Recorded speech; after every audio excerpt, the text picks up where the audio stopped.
it comes to Bellator MMA's viral moments, one fighter always comes to mind.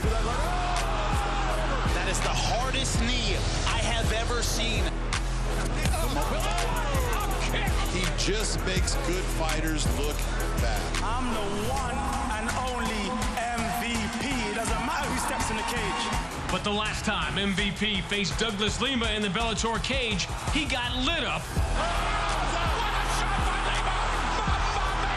And the moment blew up all over social media.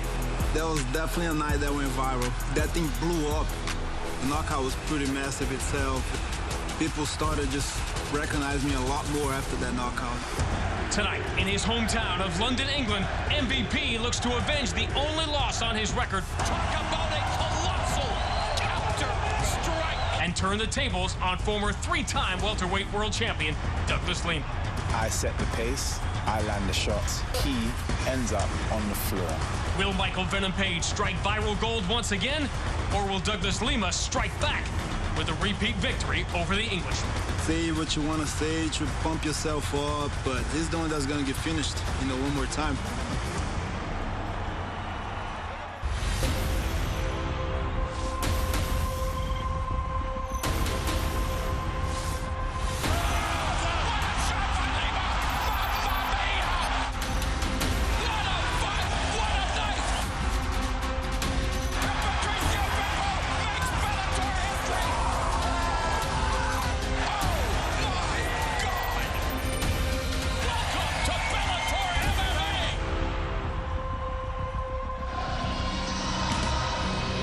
There are places in the world so drowning in iconography they need no identification. And tonight, in the shadows of legendary Wembley Stadium, one of the few arenas in the world that can claim to have hosted the Olympics and the Beatles. And they're hoping for another home country moment tonight. And with that, you are inside a jam-packed, raucous, and partisan SSE arena at Wembley, where tonight the eyes of this crowd, his hometown of London, and the whole of the UK are going to be squarely on this man.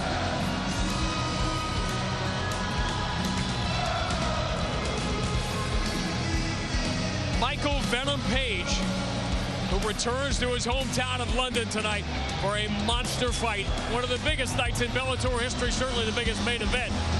I'm Sean Grandy. It is great to see you. What have we been trained to say since the dawn of combat sports? Styles make fights, right? But for this fight, this rematch, this rivalry, it's always been about style versus substance. For as this man, Michael Venom Page, has turned downed opponents into downloads, his opponent, Douglas Lima, well, he has been building a legacy. And tonight, Douglas Lima arrives in London in a space he's been here, well, many times before, fighting a huge fight. John McCarthy, as you enter our stage, Douglas Lima has been on this stage before, and it's one in which he has had tremendous success. He is the one in 1901. In fact, he didn't want to fight Michael Venom Page again until this fight led to a road to an unprecedented fourth world title. Then he said, sign me up. You can't blame him for not wanting to fight Michael Venom Page again, because Michael Venom Page is a unique fighter, a very strange fighter, as far as he's not the guy that you can go to the gym and find someone that can mimic what he does. And once you get a win against him, why do you want to fight him again? But Douglas Lima is a guy that wants championships. He is a three-time welterweight champion here in Bellator. He is the real deal when it comes to being a guy who takes a loss, understands what he did wrong, and comes back and gets that championship again. Well, he needs this win as much as Michael Venom Page does, because this is the road to the championship. This is what's going to put either fighter in a position to say, I deserve that shot against welterweight champion and undefeated Yaroslav Amosov. A main event this crowd, this city, this country has been aching for, and that is the cherry on the sundae. But a lot to get to before we get to that main event, a fight full of enigmatic fighters and some fascinating matchups on the undercard, so to speak. And for more on that, we are proud to have rejoined by Aiden Power, standing along with that other guy. I always forget his name. Don't you worry, Sean, we will give him the big introduction. Hello and welcome. It is so good to be back in London town. And this man is a sight for sore eyes. For all of us this side of the pond, at least. It is the one and only, the two-time champion, Josh Thompson. I'm going to begin with my first silly question of the evening. How excited are you to be back? Oh, I was dancing up here, sweet Caroline. How do you not get pumped up? I got to tell you right now, this crowd and Dublin, these two crowds, every time we come, I love it here. This is giving Dublin a run for its money, and maybe Josh should be getting more money, because single-handedly he has warmed up this entire crowd tonight, of which there is thousands here, and they are all here to see the redemption of MVP. It's win at all costs, but will he be tempted to give us another episode of MVP TV? It's ingrained in him. That's all he knows. He only knows what to do in terms of his speed, his power. Genetically, this is what he brings to the table. It's just speed, precision, and when people come in, he waits for them to commit, and then he counters them. Bam. What he's got to do is making sure he doesn't overcommit against Douglas Lima like he did in the first fight that put him off of his legs and onto the ground that led to the knockout. Now, before that, though, if we talk, let's speak frankly here, Aiden. He was winning that fight. He was dominating that fight, to be honest. Lima was waiting for the moment. He got the right moment, and that's what happened.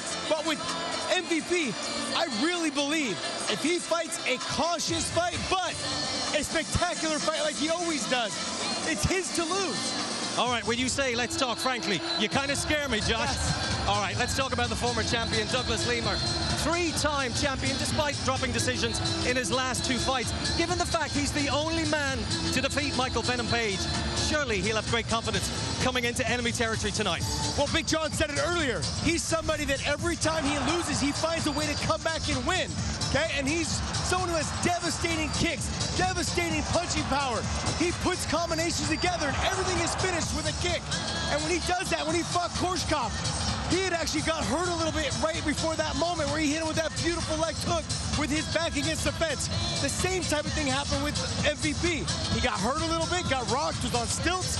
MVP overcommitted. He swept the leg, hit him with the shot, lights out. It was done. That's what he does. But Big John was saying, he finds out what he did wrong. He fixes it, and when he fixes it, he comes back and works his way back to the title, or he ends up winning the title back from whoever lost it to. So much at stake tonight. We have waited 2.5 years for the rematch. It's only hours away. Before that, we have a stacked card for you here in London at Bellator 267. In our co-main event, Northern Ireland's Leah McCourt looks to continue her rapid rise in Bellator MMA. The number 5 ranked featherweight takes on Florida's Jessica Borgen, who is here to upset the party.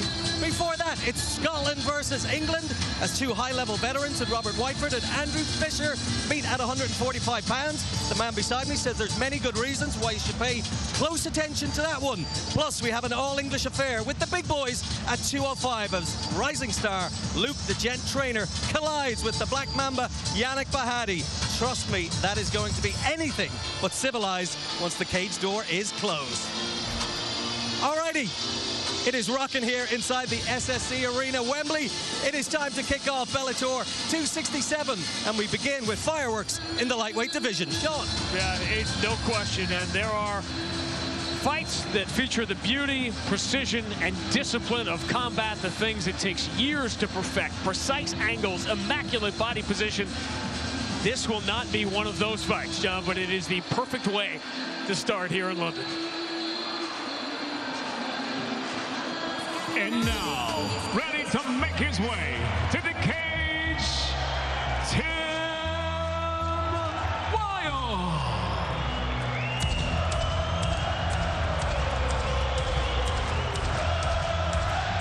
A karate background, a lot of speed, a lot of crazy angles. So the calling card of this tough veteran from Birmingham, about a 2-hour drive from here.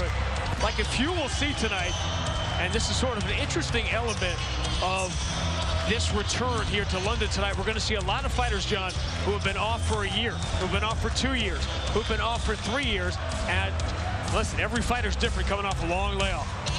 You're so right. You got to, we've been living in weird circumstances with COVID and everything. And these guys have been training, but not being able to train for any specific match. Now they have it. Tim Wilde is coming off of a very tough fight against a guy I call Zombie and Charlie Leary.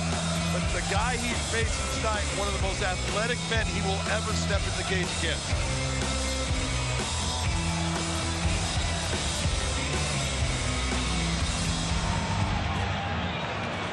And now making his way,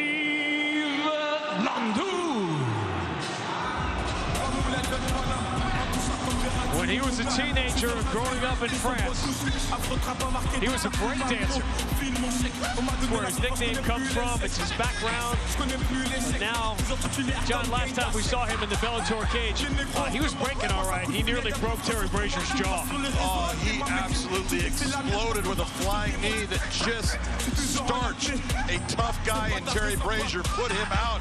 But then it was after that that he put on the show about, just take a look at this flying knee. Boom! He is out. He is stiff. And now take a look at what he does. Stands on the cage. Let's do a backflip. Let's start to grab our leg and jump in and out. Let's do all of this acrobatic on one-arm stuff. This guy is an athlete. He is dangerous because he is so athletic and he can explode into different things, but he does leave himself open. Tim Wilde just needs to look for that opportunity and take advantage. Two very unpredictable and unorthodox fighters can make for an awful lot of fun. This is one of those fights, Sean, where you're looking and saying it has got to be an exciting fight because, as simple as it is, he does not come to be safe. He comes to explode and entertain. That's what he wants to do, and that's what he says he's going to do tonight.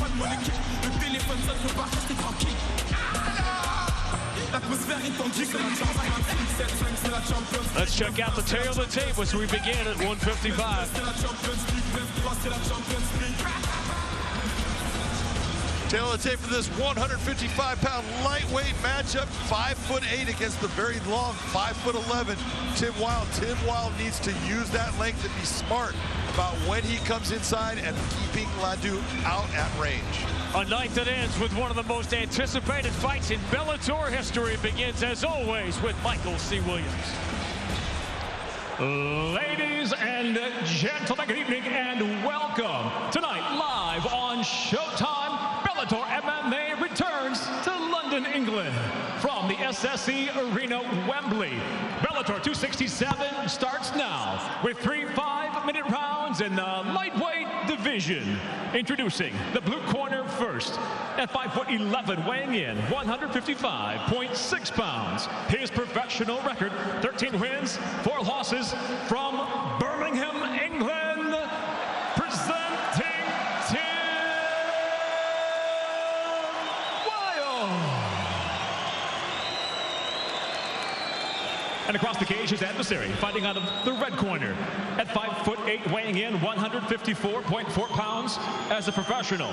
16 victories, 8 defeats, from Paris, France, introducing Landu.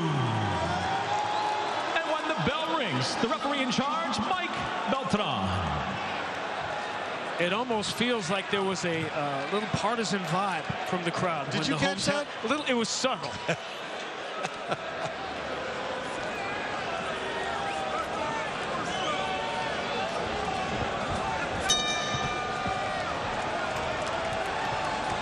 A 673-day layoff for Tim Wilde.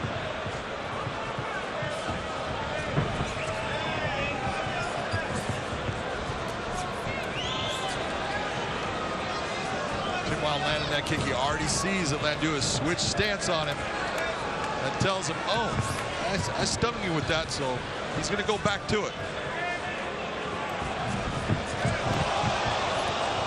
First right got through by Tim Wilde.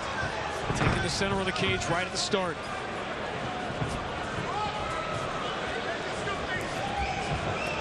Former world junior karate champion is Tim Wilde. That's where the formation, the clay begins to form from that background. Oh, he definitely, you will see him go into a bladed stance at time, but this is the kind of thing that Landu, very explosive, but he will expend a ton of energy trying to finish his opponent, sometimes too much. He needs to contain himself, be in control. Nice job. Control does not last in a quick Brexit into a guillotine almost.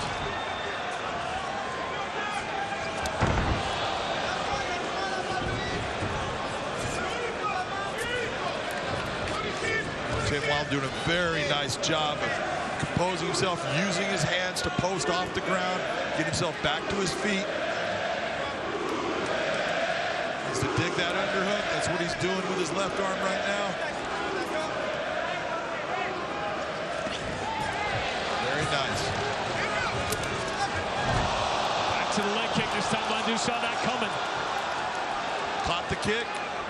Took Tim Wilde off balance, bringing him back down to the canvas to see if Wilde again works to get himself back up. He might have this. Pretty easy. Yeah, very nicely done. Tim Wilde lets that go. That's where you don't want to spend energy you don't need to spend. Well, you saw right away Landu went for the Kimura grip. Tim Wilde decided, I'm not going to mess around with that. I'm just going to break free and get back to what I was doing. Tim Wilde's really left himself open for some shots here. Talked about this before, but what's the biggest thing you lose when you're away 2-3 years? You lose the timing and you lose the actual speed of what the real competition is. It's just faster than whatever you're going to see inside the gym. Even when you're doing, hard round Shark Tank, it's just not at the same speed. You were saying? There you go. And the problem with what you just saw, though, there's a lot of energy expended with no result. He needs to be careful of that. Nice right hand landed by Tim Wilde.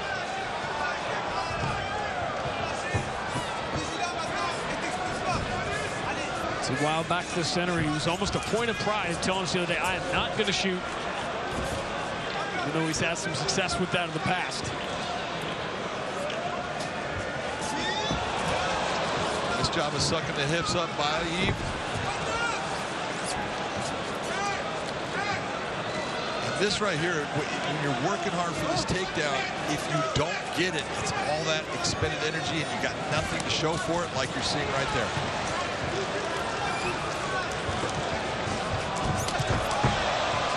Leading with the Superman punch. But notice how high Yves Landu's chin is when he's going back. Watch his chin raise up. That's not a good sign. It's telling you he's a little tired, and it's telling you that if Tim sees that, he's going to aim for it. You would not put Yves Landu on the all-defensive team. No, you would not. He is an offensive-minded fighter, which is fun to watch. That's why he is, the guy that people go, that's someone that's fun to watch. I want to see him fight.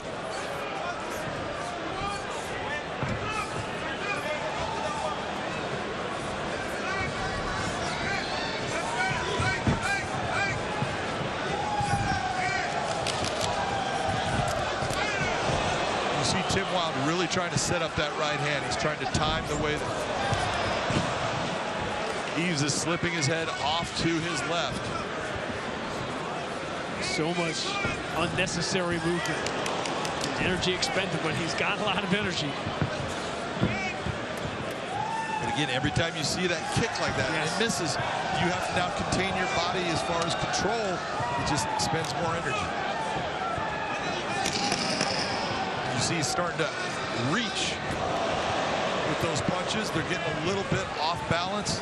That means fatigue is starting to set in. Round one as we expected.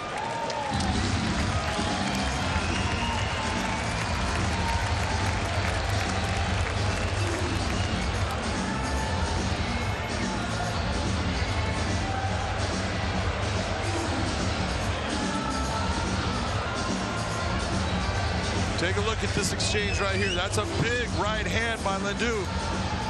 Tim Wilde comes with the leg kick, but it's caught. Gets taken down to the ground. Big shots. Nice right hand by Landu.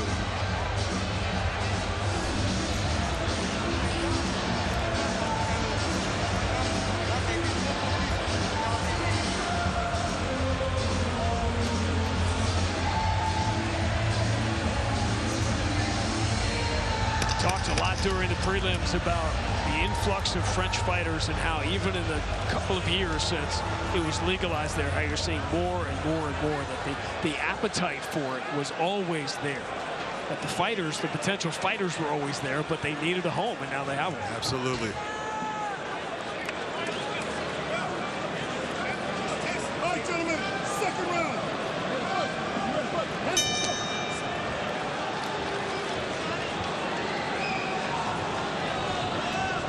Tough first round to call. Well, it really wasn't. If you take a look, Landu did most of the work. He landed the bigger shots, but he spent a lot of energy, and we're going to see if he's able to carry what he was doing in the first round into that second. Tim Wilde may not have won that round, but he settled into the fight. We'll see what he does here in the second.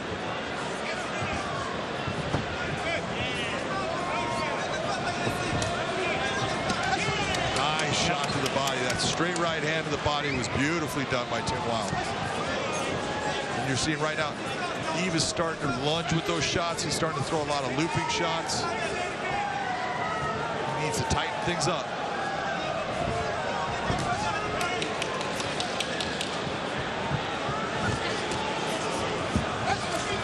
It is rare that Tim Wilde is the more orthodox straight-ahead fighter. Combination getting through now. That beautiful right hand right down the pipe by Tim Wilde.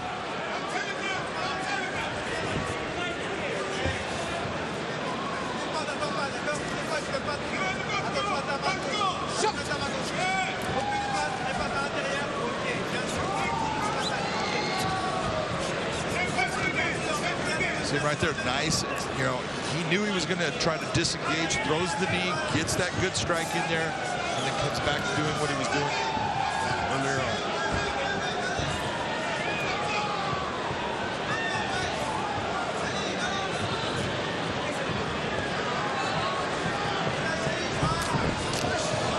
Sneaky back fist in there.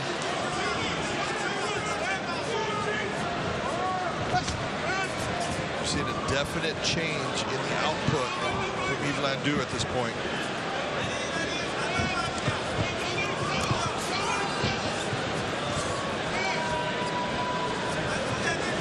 Fights were 1 round.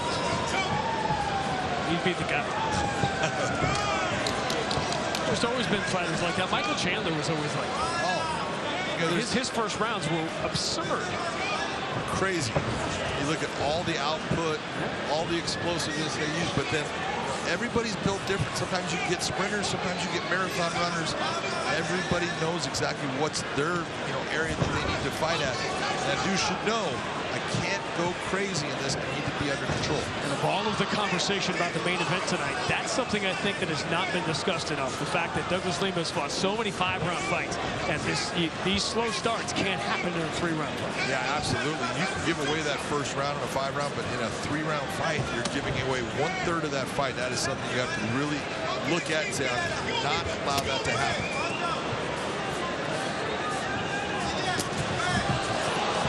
Because it's hard to score against MVP. He is very difficult. That's back there. Yeah, that one landed. Now these leg kicks really starting to pay dividends, forcing Landu to change levels. Yeah, well, this is going to be interesting because his hands work together. And if he does not get this takedown, it is nice knee by Tim Wilde. Beautifully timed. He's going to step around to the back. Yves Landu is just strong, athletic. So how he stopped that, because I thought Tim did exactly what he should have done. It just didn't work against a unique athlete. Landu hunting for that single leg. He doesn't have it.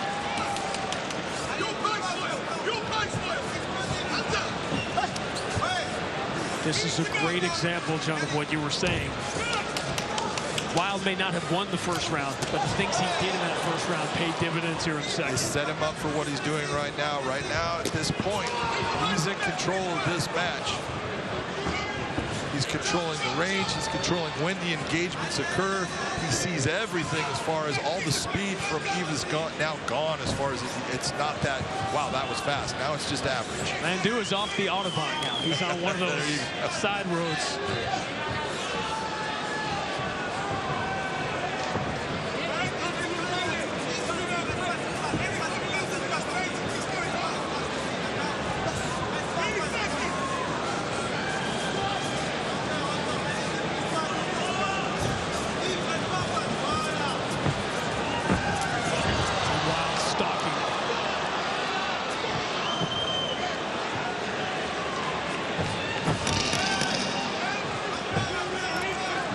Very, very strong round 2 for Tim Wilde.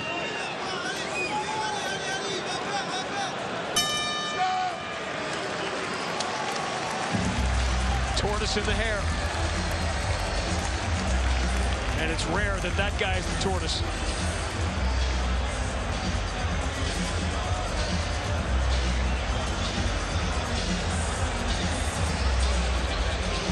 Take a look at Tim Wilde. Nice counter right there. You see shots go right by. Here comes the right. The left lands straight on the chin. Nice backhand. Lands cleanly. That puts him off balance. Maybe didn't hurt him, but it makes a big impression in the judge's eyes.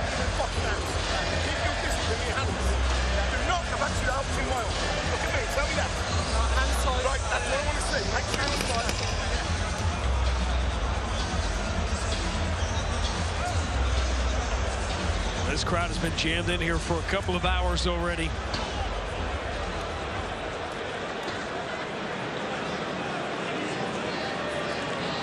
All right, gentlemen, third and final round.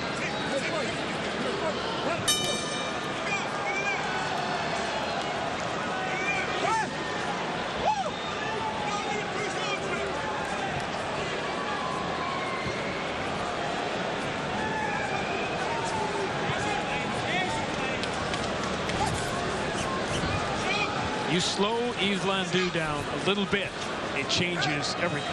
Changes everything that you're looking at. He's not as effective with his leg kicks. You can see right there, he's missing because he's not extending out because he's trying not to be hit.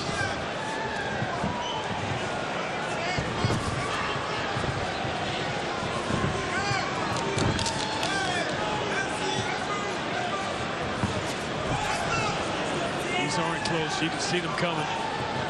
Tim Wilde certainly can.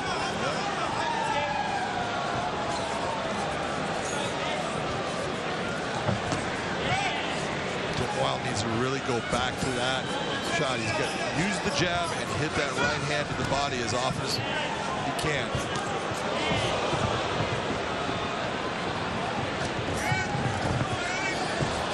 Leg kick from Landu, and Tim Wilde still coming forward. You can see how fast Landu is backing off at times. He's not in control of where this fight is taking place, and he's trying to gain distance to get just that little second so he can reset. Wilde's closing the distance on him.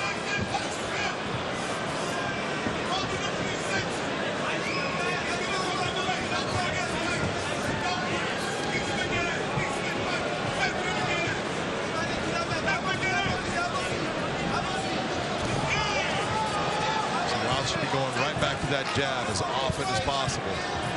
He's been effective with it. Part of it is take a look at the stance of Landu. Take a look how square he is. It's a little bit of blade to his legs, but look at his upper body for the most part. He's squaring off. And when you're squaring off, you're giving more target for your opponent, and it's more difficult for you to get yourself back and not be hit. See how he's square right there. He's taking a couple of big shots on that front leg, on that left leg. See, he's not putting it down very hard. These are defensive takedown attempts.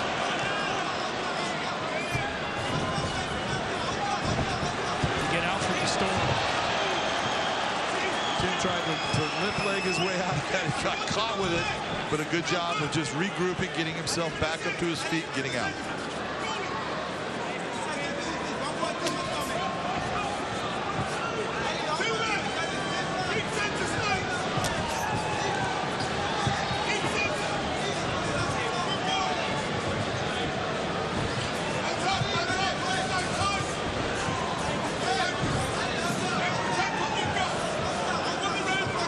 You've taken an offensive-minded fighter and turned him into a defensive-minded one, and that's not his strength. It's not his strength. You're seeing how he's overextending here, and Tim should take advantage of that. Every time you're seeing him lunge out, you're seeing him off balance. He's overextending on those shots. That's a time for Tim Wilde to land a big shot.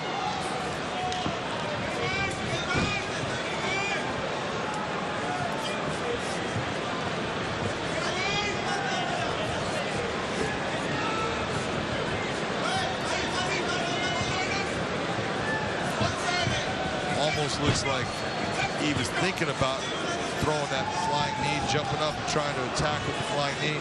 But it's almost thinking about, I don't have the energy. Yep. Or the left leg anymore to do it. Again, defensive shot. Nice attack by Tim Wilde.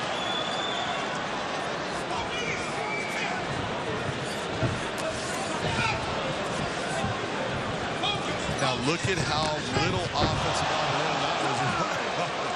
Wild landing.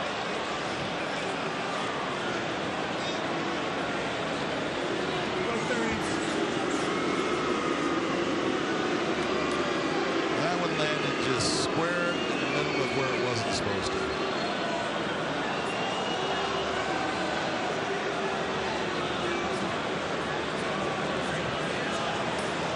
Left leg comes up right down the middle.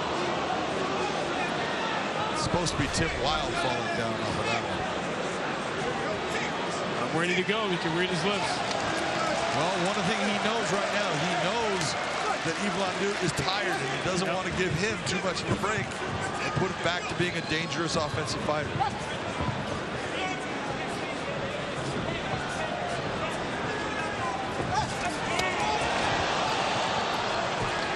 Left hook got in.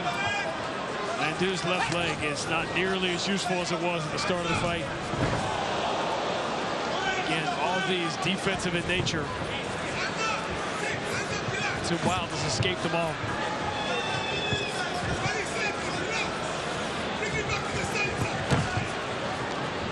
He lost the battle of the first round to win the war. That's exactly it. He wins the battle of it, but he lost the war with all of that output and not being able to put Tim Wilde in a bad position for the next round. Good stuff.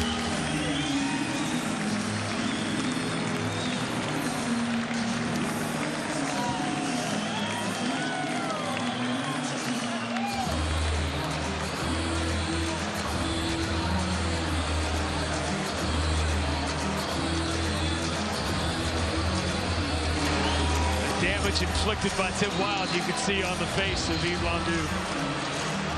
Yeah, he's been through a difficult 15 minutes.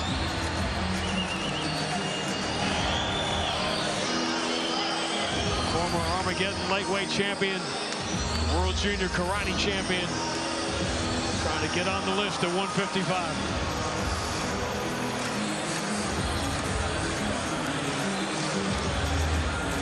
He told us, John, he said, Yves Landu, he's more of an acrobat. He's a heck of an acrobat, but take his legs away, and he's not nearly the same. He talked about if I can take that explosiveness away from him, he just becomes ordinary. Big right hand there by Tim Wilde. You saw the feints that he starts biting on it, and then that nice jab sets it up. Beautiful jab again. You see, Landu tries to respond, but he's swinging and missing. Nice two-shot combination by Tim Wilde. In the end, he had Landu really on his back foot, unable to have any offense. First round for Landu, second 2 and 3 for Tim Wilde. That's the way I have it.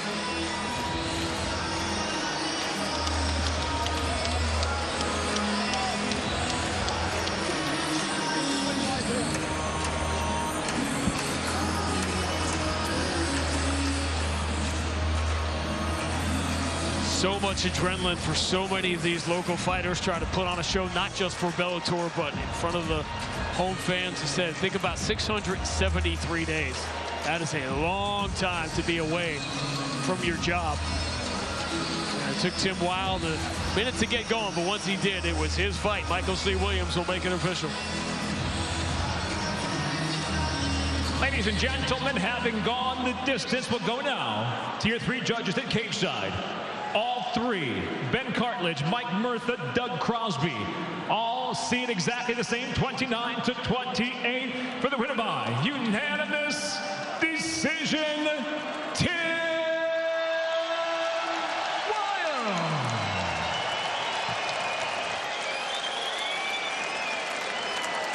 His prize, his 5th win in his last 6 times out, his 14th career win, and a conversation with Big John McCarthy. I didn't listen.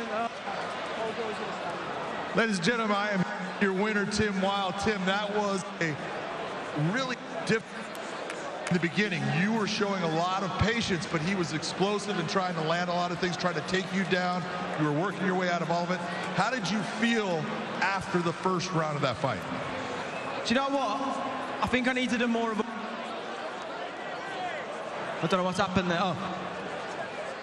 More of a warm-up in the changing rooms because I was a bit slow getting started again, faster than usual.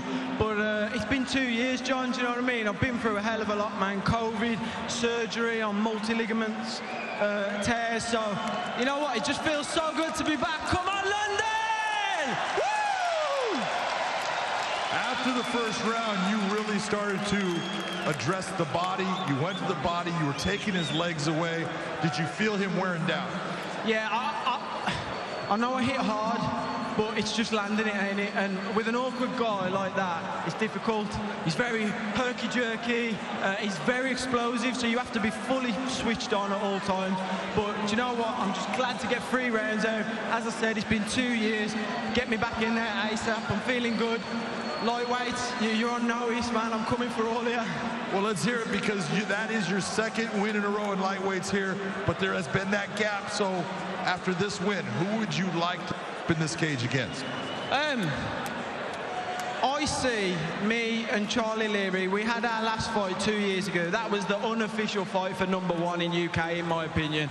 And I won that. It was a close fight. Charlie, hell of a lad, tough guy. So whoever Bellator see UK #1, give me that person. If they see it as me, give me the #1 in Europe.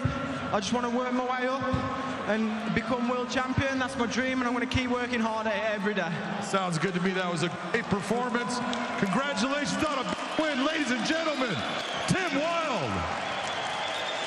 Tim Wilde expressing the joy we all feel after being locked down for so long and finally getting back, guys, to what it is that we do. It may have taken him a little while to get started, but, man, once he got going, it was all Tim Wilde. Wilde now 2-1 in Bellator. Will he be more relieved than anything, given everything he said, Josh?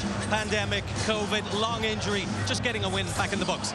Yeah, getting a win's nice, but slow and steady wins the race, and that's exactly what happened tonight. When you take someone like Landu who's super explosive, what you want to do is slow him down, drag him into deeper waters, and that's exactly what Tim Wilde did. The experience was a factor, and I think he played that to his advantage. Indeed, and he's calling out for the rematch with Charlie Leary. We will see what will happen, but we say congratulations to Tim Wilde, and we thank Yves Landu because his acrobatics and his theatrics throughout the week and his breakdancing have entertained us all. Now, we are moving ever closer to finding out who will contest the final of the World Light Heavyweight World Grand Prix. The semi-finals are set to go down in just 2 weeks' time. The highly anticipated Light Heavyweight World Grand Prix on Showtime began at Bellator 256 with Ryan Bader getting his revenge on Lyoto Machida with a dominant unanimous decision victory. The opening round continued at Bellator 257. Corey Anderson gave Dobelazhan Yagshimuradov a rude welcome to the Bellator cage in classic overtime style with a 3rd round TKO. Ground and pound! Then, in the main event, light heavyweight world champion Vadim Nemkov defended his belt with a hard-fought, unanimous decision victory over Phil Davis for his 8th straight win. And still, Bellator Light Heavyweight World Champion. The last spot of the semifinals was nailed down at Bellator 258 as Anthony Rumble Johnson survived a first-round onslaught by Jose Augusto to deliver a vicious second-round KO. Oh, what a shot by Johnson! Some breaking news you may have already heard, but Bellator MMA is now confirming that Anthony Rumble Johnson has had to withdraw from the light heavyweight World Grand Prix due to an undisclosed illness. So taking his place, it will be tournament alternate Julius Anglikskas. It's now down to the final 4 in the light heavyweight World Grand Prix as Ryan Bader will battle Corey Anderson and Julius Anglikskas challenges world champion Vadim Nemkov. Saturday, October 16th, that is the date for your diary, live from the Footprint Center in Phoenix, Arizona. 4 will become 2, and we will know then who will fight for $1 million. Well, now we turn our attention to a pair of light heavyweights at 205 here in London, and they are here for one reason and one reason only, in their words, that is to beat each other up. Luke the Gent trainer is taking on the Black Mamba, Yannick Bahadi. Josh, we'll talk about Luke first. He's 4-0 as a pro. He's only been professional for 2 years, yet already those who know, in the know, are talking about star potential. Yeah, just to start off being a star, he's just the potential and the talent of everything he possesses. He's tall, he's long, he's lanky. I just said it on TV. I had to get it in there. He's 6'6". He's rangy when it comes to his striking. He likes to use that up kick. He's got a long jab. Okay, and his takedown ability is insane, as well as when he gets to the top. He's got vicious ground and pound, but do not underestimate his submissions because he has those long limbs. His triangle armbar, as well as his guillotine game, is on point. Like you said, though, he's a gent. We talked to him this week. He's such a gentleman. What a nice guy. He really is, and we're going to find out more why he is called the Gent. He is a savage inside the cage, but take a look at this. Luke the Gent trainer has a heart as big as his height, 6'6". Sorry about this, guys. How are you guys, okay? My lads say hello and stuff, or? Yeah. Sharif, nice to meet you, man. And now, from Stevenage, Luke Trainer. Well, Luke Trainer has some story. A very different kind of MMA fighter who wants to be known as the Gent. My family environment is beautiful. I live right now, I live at home with my mum and dad. Kid, come through, guys. Say hello. Say hello, boys. I move out on the 1st of November. I'm becoming an adult, I guess. My mum and dad have fostered since I was 12. It's taught me a lot about life in general, life outside of my own nice, loving family. Dan, you can walk next to me, bud. Get used to this, mate. When you become a famous bodybuilder, you know what I mean? You can tell them all about the bicep curls you do and the press-ups. Yeah. Dan come with his whole family to us 4 years ago. They were all shells of themselves. You look at them 4 years on, you see Dan. He is one of the most loving human beings you'll ever meet. He's confident, he goes to college, he goes to the gym every single day. Fostering's made the biggest impact on me in my entire life. To be able to help other human beings in this world is, I think that should be everyone's purpose.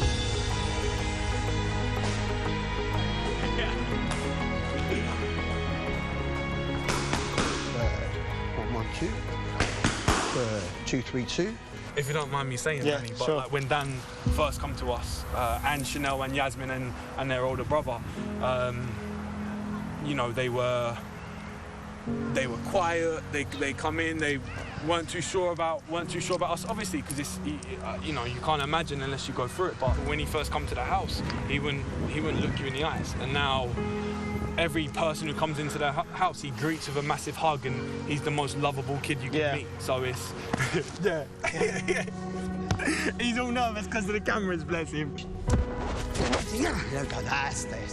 The fight on the 1st of October, this is going to be an absolute war. Yannick is a savage. I have nothing but respect for the guy, but it is a battle of who is the more savage. We're going to go in there, touch gloves, and see what happens. I can't wait. I'm very excited to just let all the violence out and then shake hands after and all that jazz. I've got aspirations when I grow up to open up children's homes. That's my main goal in life. Once I've done that, I can say, sweet, I've done my bit in life. I can die a peaceful man. But until I do that, no matter what belts I win, no matter what accolades I've gained in fighting this, it's not important. He's quite a character, isn't he? Loving every single moment. Luke Trainer, watch out for him. All right, if we take two pertinent quotes from that piece tonight, to help other humans should be everyone's purpose. Commendable stuff from such a young man.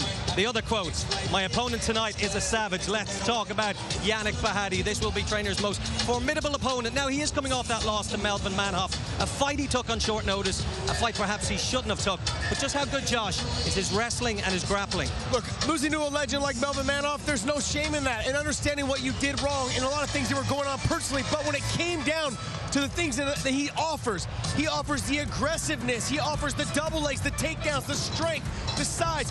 The other thing as well, he's going from 185 to 205. We saw him this week in the weight cut.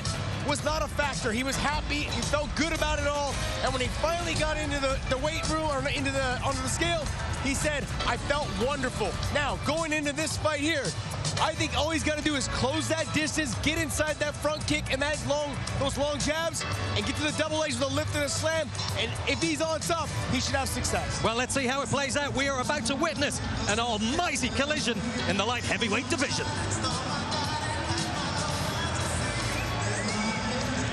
And it's a fascinating time at 205 because 13 days ago in San Jose, two of the undefeated fast risers at light heavyweight, Christian Edwards and Grant Neal, both lost for the first time, which may just open up a window and put more eyeballs on another undefeated blue chipper.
And now set to make his way, Luke, the Jet Trainer. Ready or not, here I come. You can't hide. We've long been trained to believe that if something seems too good to be true, it probably is. So how do you explain this freak of a phenomenon? Unbeaten, unchallenged really in his first four. And as you just saw, in a sport in which two-parent families are as far from the rule as you can get, we just saw how the trainers are redefining family. John, this is as feel-good a story as there is. Does he have the potential to write an even better one inside the cage? The one thing that Luke Trainer does have is potential. Now, don't put it on him that, he can compete with the very best right now. He's coming up into that level and into that realm. And he's got to believe in himself. And it's this type of fight against Yannick that will put him in that position. He gets a win against Bahati tonight. He's going to know, okay, I definitely have the skill set to fight with anybody. And that just elevates him into that next round. This is a legitimate step up here for fight number 5. A big step up. The tail of the tape at 205. Real simple. You can take a look at both of them. 6'6" to 6'2", but 81-inch reach. But Bahati is not far behind with the 79. Both these guys have big power and a lot of length to get after each other. Live on Showtime, Bellator MMA now features light heavyweights scheduled for 3 5-minute rounds. Introducing first the blue corner at 6'2", weighing in 206 pounds. His professional record 9-5 from Birmingham, England. Yannick, the Black Mamba Bahati. And across the cage, his adversary, fighting out of the red corner at 6'6", weighing in 205.2 pounds, undefeated as a professional, 4 victories, no defeats, from Stevenage, England, presenting Luke, the Jet Trainer. In charge, your referee, Mike Beltran.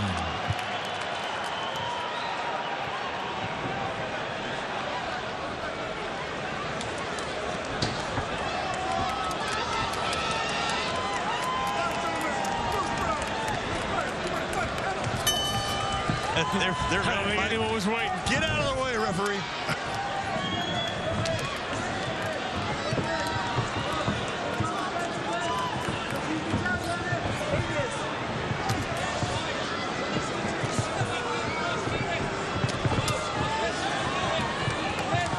Said unbeaten and unchallenged. That figures to change tonight. Certainly the unchallenged part.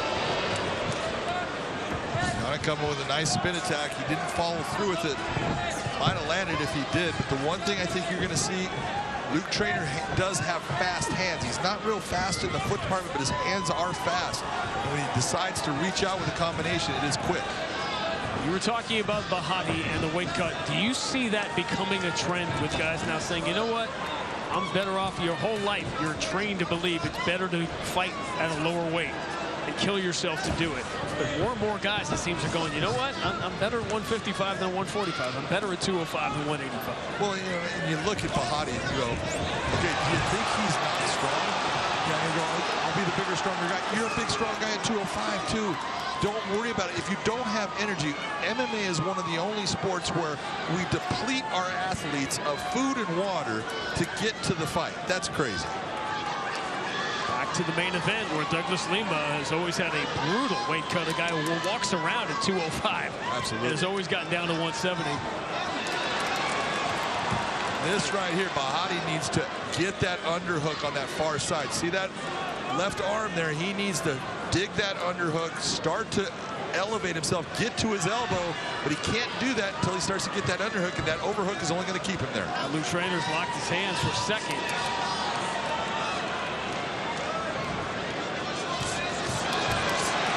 There, he digs for the underhook. We'll see what he does from this point. Anytime you have a big, strong person on top of you, it is not a good place to be in striking. Whether it's from the guard, from the half guard, from side control, you've got to get yourself to a safe position. It's always fascinating how a super nice human being in real life can turn into this when the bell rings. This is called sports and competition.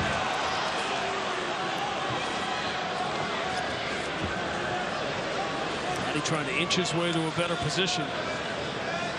Bahati doing a good job keeping that butterfly hook on the inside there.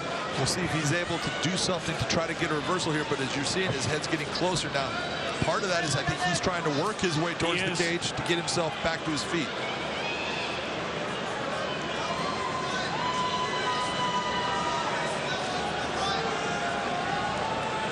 The trainer has only been out of round one once. That didn't last long into round two. He's able to get himself up, and he's taking some damage to get there. Took some shots to get up, but got himself back to his feet.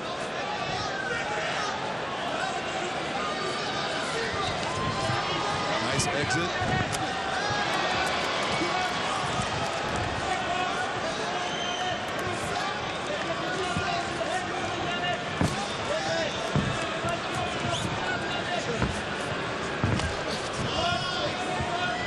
Bahati started to show a little bit of damage from that attack. You see that right eye of his is starting to swell up. Definitely showing some damage. The trainer in and out.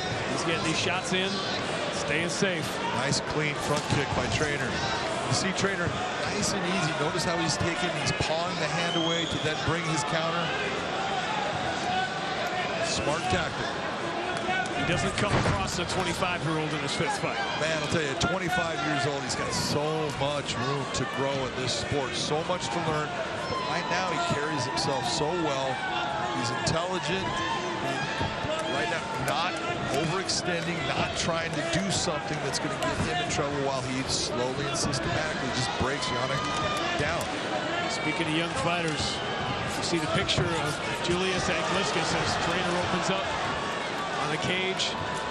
It's getting real now for Julius. It's really happening for Julius Angliskas. So all of a sudden, you're 2 weeks away from a world title fight. You go from tournament alternate to center stage. Man, you're talking about this happened to Daniel Cormier. Yes, sure did. You know, Daniel Cormier came in as a Strike Force alternate, got into the heavyweight Grand Prix.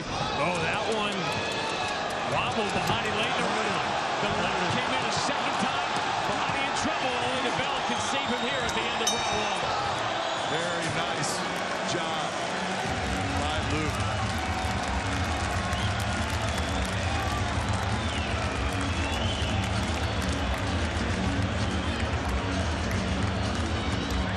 That's about as good a first round as you're going to hope for Luke Traynor.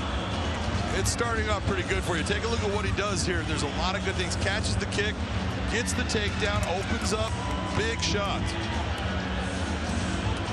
Ends up with some big elbows inside too. But nice, easy in and out. Not trying to overload on the shots, just trying to touch. Nice front kick, straight down the pipe. See nothing big there, but you can see it hurts, and that's where you're starting to talk about a young guy with a very high fight IQ of he's not taking those big looping shots. Nice, crisp, straight down the pipe. It's working well.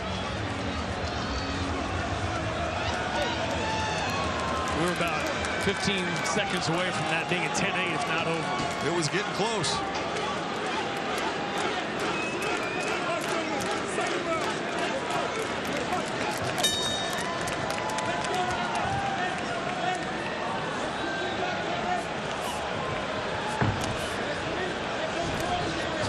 Difference you're seeing here. Take a look at the speed difference in their hands. When Yannick's throwing out, you can see it coming. Traynor, it's sharp, it's crisp, and it doesn't look like he's throwing hard, but it lands with power.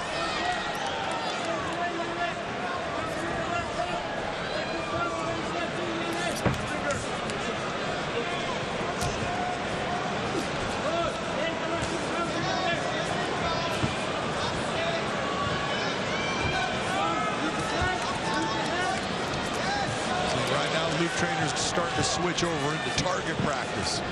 He knows, he can see everything. He's feeling confident, he's feeling comfortable. So now he's starting to sharpshoot a little bit.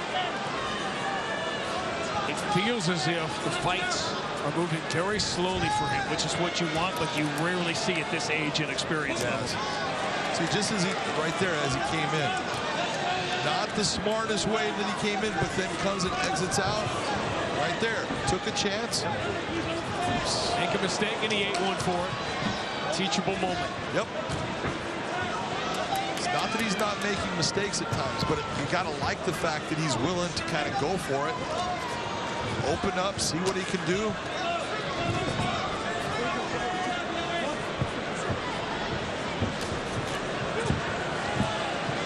Bahati was complaining about an eye poke. That foot got through. That was a foot poke. Yeah, it was. Nice right on the chin.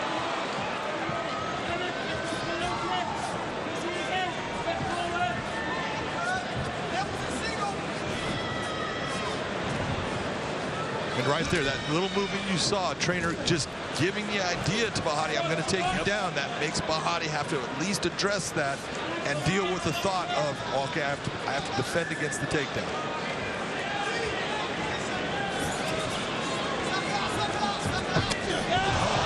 Spinning elbow. Caught Luke Traynor. Caught him solid. Yeah, trying to refocus. Little overextension on that because he's trying to get it back. Yep.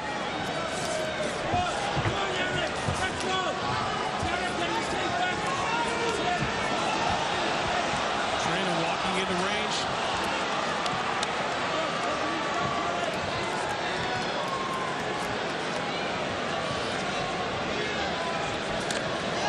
Nice heavy elbow. Got through. Yeah, that's hurt him. This is over. This is over. I would tell you, probably broke the orbital. That's why you saw Bahati have the problem. That elbow landed solid. He said he was more and more comfortable walking into range, which gave him a chance to land a shot like that.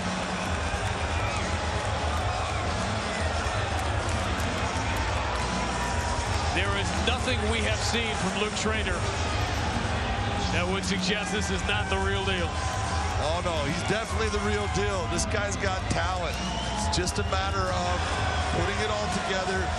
At times, you're seeing where he'll take a chance, sometimes a little bit overextended.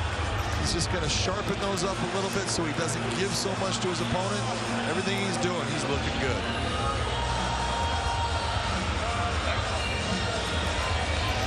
A vicious elbow by Luke Traynor.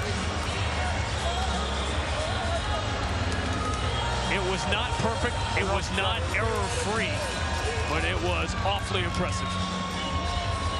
That was a nice front kick. You see it? That front kick landed multiple times in this fight.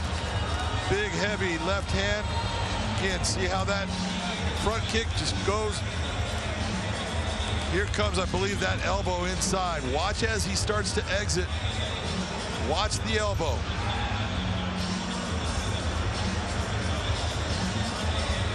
Heavy strike. You see the head snap up. Mahadi is done at that point. Big win by Luke Trainer. Boom. Yeah, no doubt about that. Point of the elbow went right into that eye socket. We might have a broken orbital. Definitely a painful injury. Always a question when a young undefeated fighter takes a step up. But Luke Trainer's escalator still headed towards the top.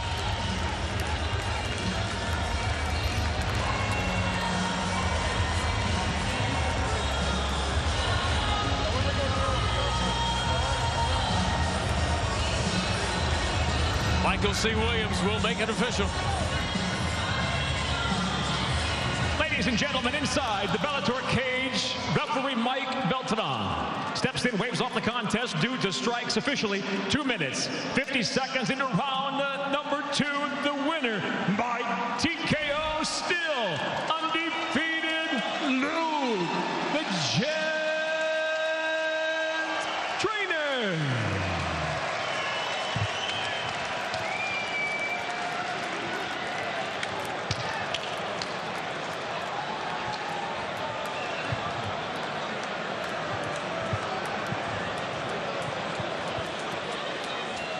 Well, you just saw every bit of Luke Trainer there is to see. You saw the fighter, and now you see the man.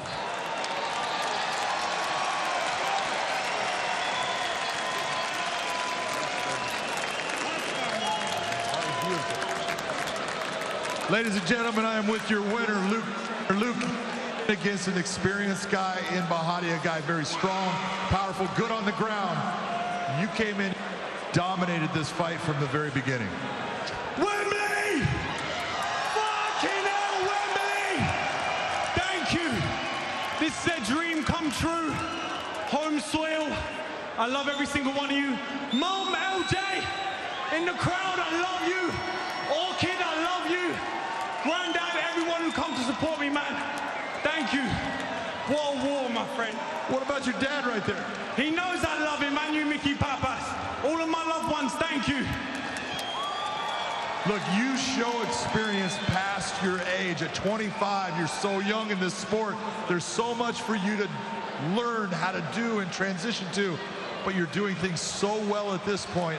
How are you feeling in here as far as just the energy and what you're able to accomplish? I prayed for this. I visualize this every day. I grind every day. I'm trying to build a life for my loved ones and for all the kids out there who don't have loved ones but deserve all the love in the world. This was a war. I have so much to learn. I got rocked. First time I ever got rocked. I come back like a savage. I told everyone I'd be a savage. I told everyone I wanted violence. I got violence. I said he would bleed. He bled. Ben Parrish, I'm coming for you. Nothing but respect. You're a savage, but I'm coming for you, sir. Get me to the States, Bellator. I love you. Wembley, I love you. Goddamn grateful. Let's go, people. Spread that love. Wembley, stand up and give it some love to Luke the Gent Trainer. Grab your seat on the bandwagon. They are filling up quickly. Luke Trainer goes to 5-0. Josh, you were a young fighter who had to take step-up fights. As you watched that, could you see the teachable moments and the learning curve as it was happening? What I saw, Sean, was a smart fighter in there that realized Mahadi tends to slow down as the fight goes on, so he didn't do anything too spectacular in the first round. What he did was he kept the jabs and the kicks in his face the whole time and forced a couple takedowns. And as the fight went on, he knew that he would just pick him apart with his cardio, his conditioning, and his reach and range. But one thing I'm going to say, Sean, is this. The one thing I'm super happy about is that he didn't output the coverage and start calling for a title shot. He started talking about someone that's coming off of a huge win, Mr. Big Tuna himself, Ben Parrish. He said he's coming off of a great win. I want to fight that guy. He's the one that has the hype. I want that one next. That's great game planning. That's a smart young fighter thinking about the ascent to the top. Brilliant job by him. Indeed, very impressive, and what a dream in your hometown, and to get the win in such spectacular fashion. I just can't believe the gent swore, that's all. All right, we are looking ahead to lots to come here on Showtime Sports as the evenings get a little darker for the month of October. We here on Showtime Sports will be keeping you warm and cozy when we bring you all these events. Next up, Bellator MMA returns for a pair of light heavyweight World Grand Prix semi-final bouts. The former champion, Ryan Bader, meets the number 2 ranked Corey Overtime Anderson. And tournament alternate Julius Anglikas gets a shot at the gold against the current champion, Vadim Nemkov. That's October 16th. 2 men will move forward towards that $1 million prize. And then Saturday, October 23rd, Bellator MMA gets a first-class ticket to Moscow, where the GOAT, Fedor Emelianenko, will welcome Tim Johnson into the Kremlin cage for a heavyweight main event. And let Showtime Championship Boxing kick off your Halloween weekend with a welterweight doubleheader. KO specialist Jaron Boots Ennis returns to square off with Thomas Dulermay, and Jamal James faces Rataab Boutiev. That is coming your way Saturday, October, and you can find all those cards live here on Showtime. So much to look forward to in the future, but we are here in the present. We are here tonight looking forward to an elite level matchup. It's a rematch, it's a grudge match, a rivalry that has been building for 2.5 years. Tonight in London, hometown hero and number 2 ranked welterweight Michael Venom Page seeks redemption against the number 1 ranked and former 3-time champion Douglas the Phenom Lima. Both men want the win for an immediate shot at the title, but will it be revenge or repeat? London! The one and only MVP is back! That was a show. It's been the MVP show since he came to Bellator. Like a brutal dance routine. MVP right hand, and tonight he owns this town. I'm taking over everybody. Everybody. Douglas the Phenom Lima.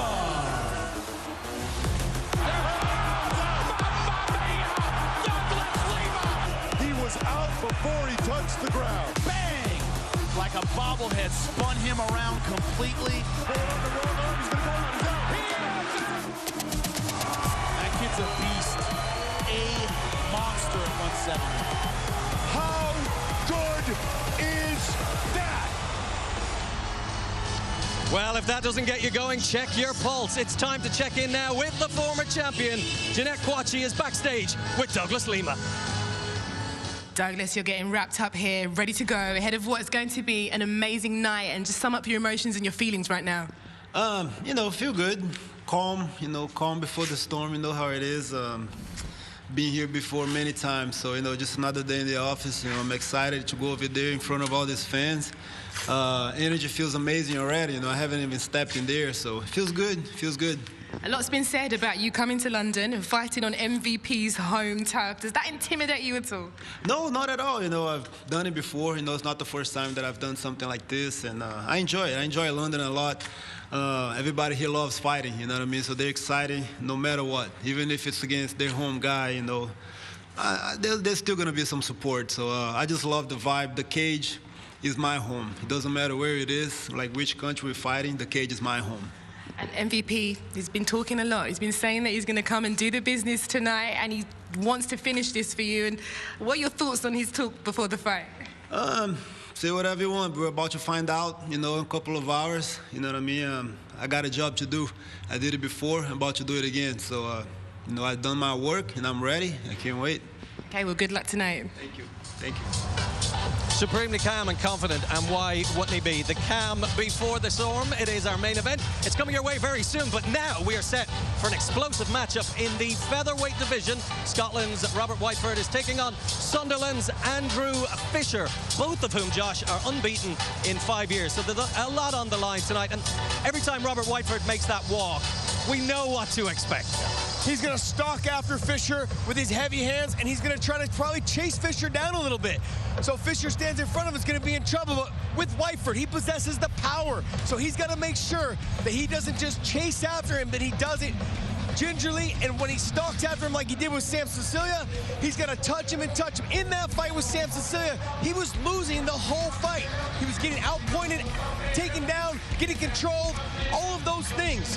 Because he couldn't catch him, he was waiting for the one shot. That one shot finally came with 6 seconds left on the clock, got him out of there. Spectacular stuff. It ain't over till it's over. It's never over till it's over, but he's got to make sure that he gets after it a little sooner, because you can't rely on that until the very end. Well, we know Robert Whiteford. He spoke in the past about his battles with depression and indeed alcohol, but he has a new purpose in life, fighting, and that is his son Blake, who is just 6 months old, and that's his toughest opponent so far, he said. He brought that up in the fighter meetings. He's like, man, this little lad, he's tired me out. He's his kryptonite. Well, what about his opponent tonight, Andrew Fisher? He comes from Sunderland. They love two things up there, Josh.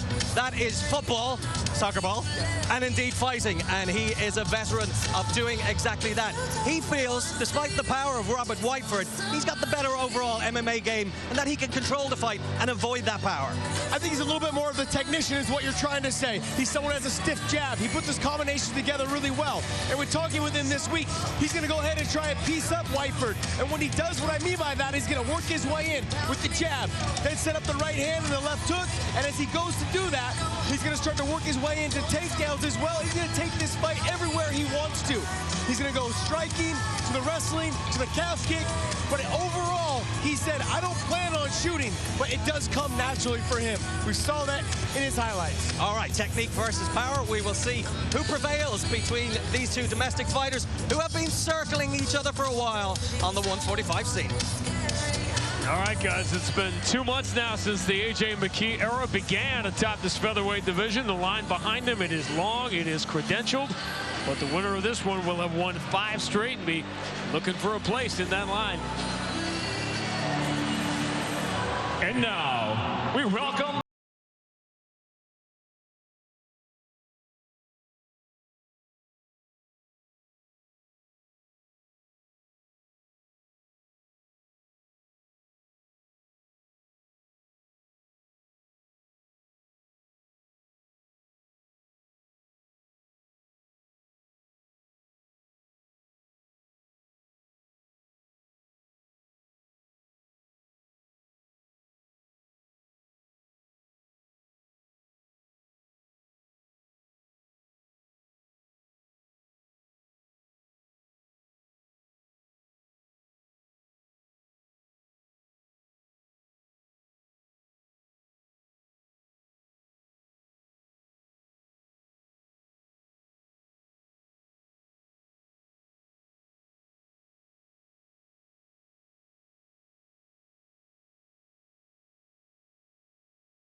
now his opponent, Robert the Hammer Whiteford.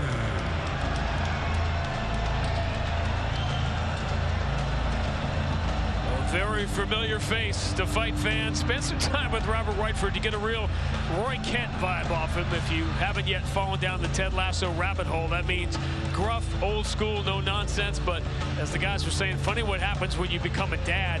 The pandemic meant there were no fights, there were no trips to American Top Team in Florida, but as he returns tonight, 678 days since his last fight, on the short list already of the greatest Scottish fighters in MMA history. A different feeling, a different man because of 6-month-old Blake. Question is, will he be a different fighter after all that time away? I don't think so, because what he does, and he is a guy that comes to take your head off. You listen to this music and everything. This is a guy whose first name was after Robert the Bruce. His middle name's after William Wallace. He is just born to fight. Victory! Freedom!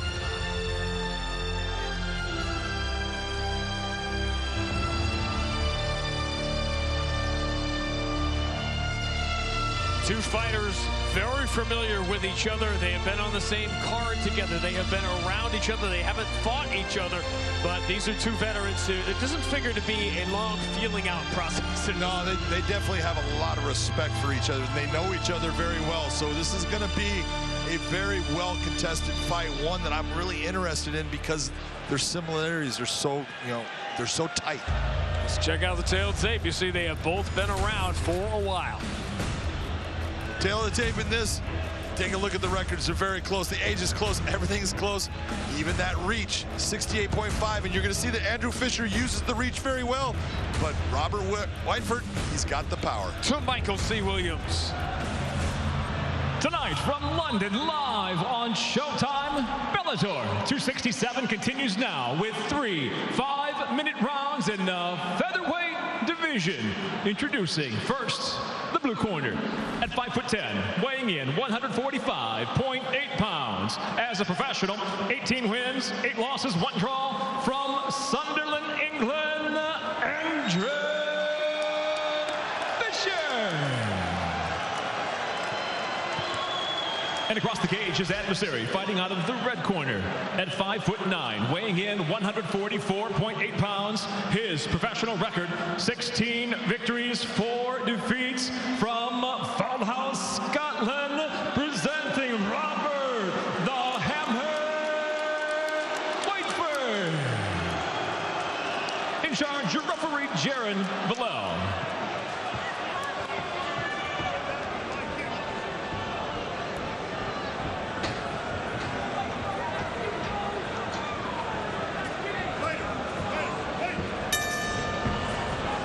Robert Whiteford said, we've been circling each other for years. Now they can do it literally.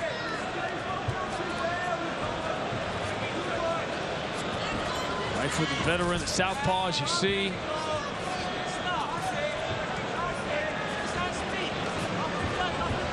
So much time in Florida, an American top team, but it's been a while. Those are the things you don't think about when it comes to the pandemic, is just changing your preparation when fighters are creatures of habit. Absolutely, it changes everything that you're used to, and all of a sudden, those camps, you're not with a bunch of guys that are killers. You're in a garage by yourself sometimes, just trying to get yourself through a workout. It's a completely different atmosphere, and it's not something that a lot of people could handle. Yeah, you can see Dan Lambert on TV a lot now.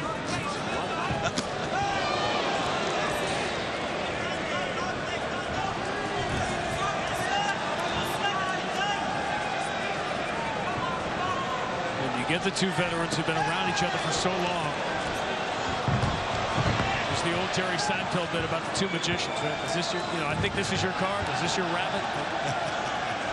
Aren't a lot of tricks. Well, right there, what you saw when you saw Robert actually grab the leg, almost throw Andrew Fisher down. It's the one area where, although Robert is a black belt in judo, the one area that I look at these two guys and see a real difference is Andrew Fisher's ground game is very good. So we'll see if Robert wants to be on the ground. And he did. Opportunity was there.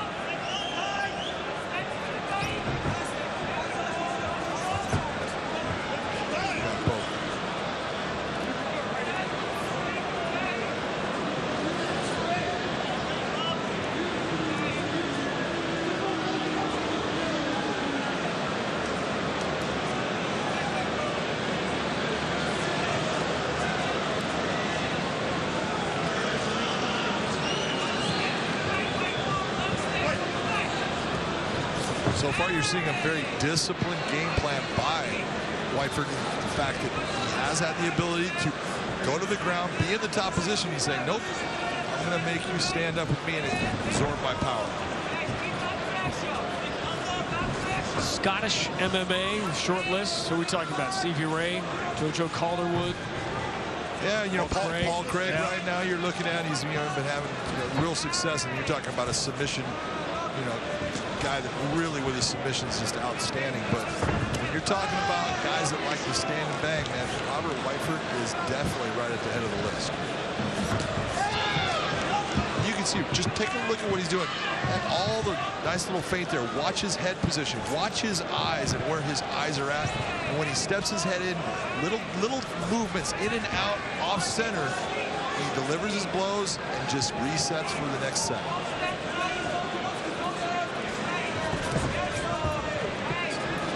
Straightforward. Dan catches the leg.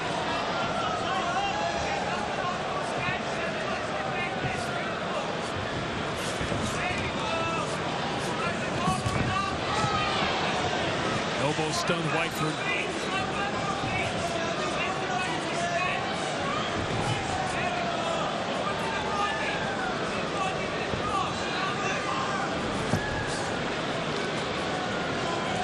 You can almost feel the respect these two have for each other and the knowledge of each other's game.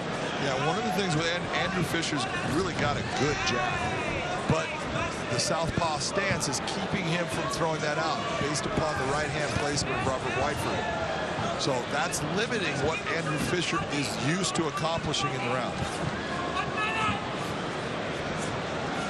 Opposite stance fights in boxing can either be thrilling or sometimes really bizarre. Yeah, absolutely. Is it the same in MMA? Absolutely, but the big difference is with what you're seeing in their stance right now. Whiteford being in the southpaw, and you're seeing that Fisher is in the orthodox.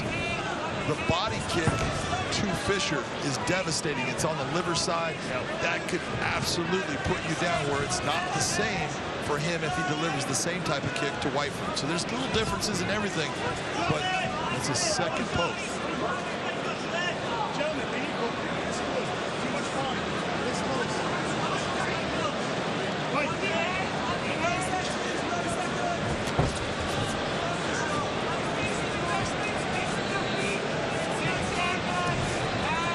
Always a danger. Always warn fighters about stopping on your own.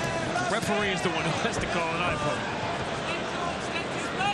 There are no timeouts. No, there's not. But that would change the game, huh? Yeah. One. That changed the game completely. Fisher tried something. He was too close to try that. So Whiteford will finish round one on top.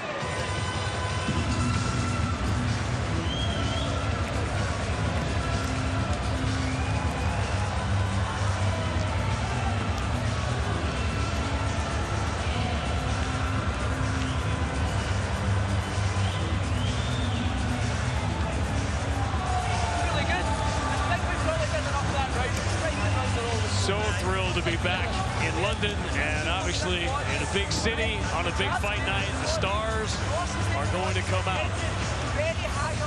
I must break you. Iconic moments for Ivan Drago, Dolph Lundgren, Derek Chisora, heavyweight fighter. Big boxing event here tonight. Speaking of boxing royalty in the house, former world light heavyweight champion, super middleweight champion Roy Jones, rapper Big Nasty.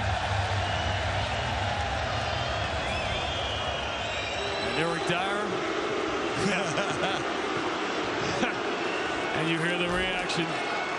You also didn't point out Randy Couture, who was right next to Dolph Lundgren. Randy Couture is here too, as you saw. I made a vow tonight to not say this word. Soccer. I'm not going to say that here. That's just out of respect.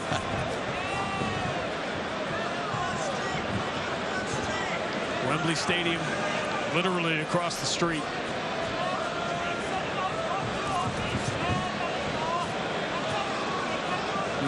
Feel the shadows and feel the heroes. I ran around there the last couple of days, just like part of the run. You just like circle Wembley Stadium a couple of times and you can feel the history. Nice right hand by Andrew Fisher. He's trying to time. Watch what he's doing with Robert. He's giving a little feint, little side movement, and then he'll give that feint and then hope that Whiteford comes into him and he releases that right hand down the pipe. Round one to Whiteford. Absolutely. No doubt about it. 10-9. Landed the better shots overall. Got the takedowns, even though he didn't do anything with them for the most part. Let him back up, but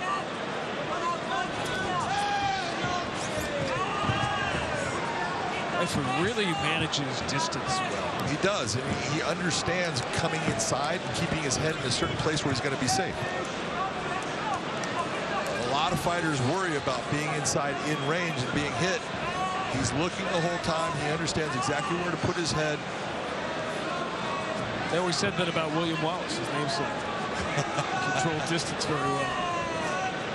At whatever he was, 6'7", 6'8". Oh, there's the head kick. Finally got through. He's been looking for that from the opening seconds of this fight. Nice timing and nice placement of that kick by Andrew Fisher.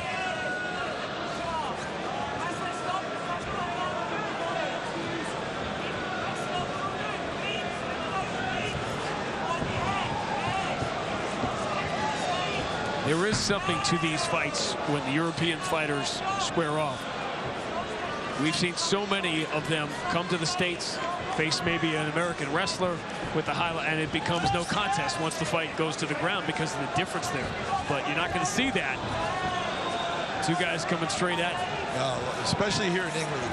English fighters love to stand up and brawl. They are tough when it comes, you know what, let's just throw our hands. It's like a whole man thing as far as this is what we're going to do. We're not going to go to the ground because I'm telling you right now, Andrew Fisher is good on the ground. He's not even looking to try to get this fight to the ground. The wrestling becomes a kryptonite. Look at Paul Dillon, one of the greatest strikers in the history of the game. Absolutely. One of the biggest knockout artists. Oh. Boy, this is getting crazy now.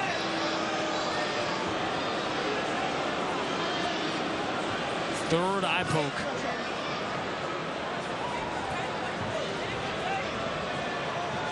There it is right there. You saw the left hand come out. There's no reason. See how those fingers are out? There's no reason for that. He needs to be in control of closing his hand. Yes, he's trying to keep the distance from being closed in on, but you can't do it with your fingers extended like that. Jared Burrell's calling for the doctor to come in and look.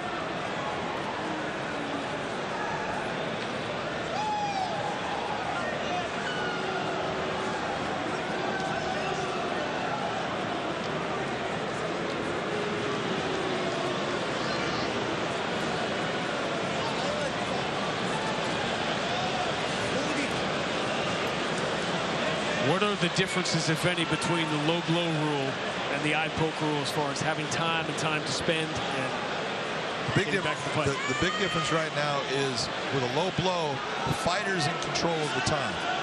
With this, the referee is in control of the time. He's going to give him as much time as he can with the doctor. That's what he's trying to do, is let him just work out, you know, his eye, try to clear his eye out before he brings the doctor over to him. That's him trying to manipulate time and give the fighter what he needs as far as time to clear out his eye, because you get poked, it just doesn't go away in a second. So what we're going to see is he's been poked now several times. Does the referee, Jared Wilde, decide, okay, I've warned you enough, I've given you opportunities, you keep going back and utilizing that same defensive technique, you're responsible for it, I'm going to start to dock points from you if this fight can continue on. And by the way, we've talked about the opposite stances here. And again, that's played a factor in these eye pokes.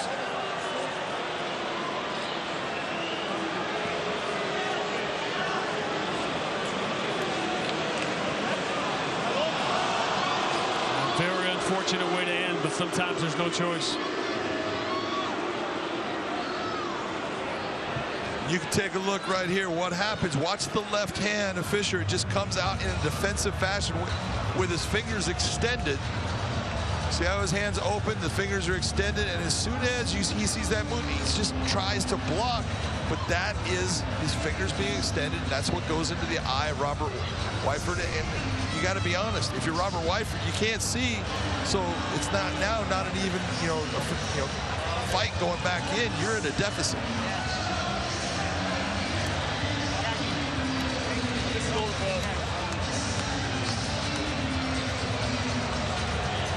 Robert Whiteford's corner signaling to us what we've been saying is that wasn't one, that wasn't two, that was three of them.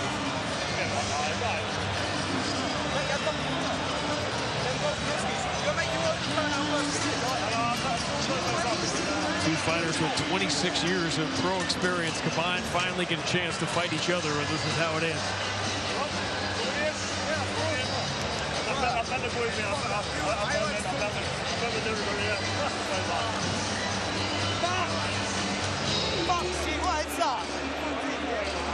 You never want to see a fight end in this fashion, but you can't expect Robert Whiteford to go on when he cannot see clearly.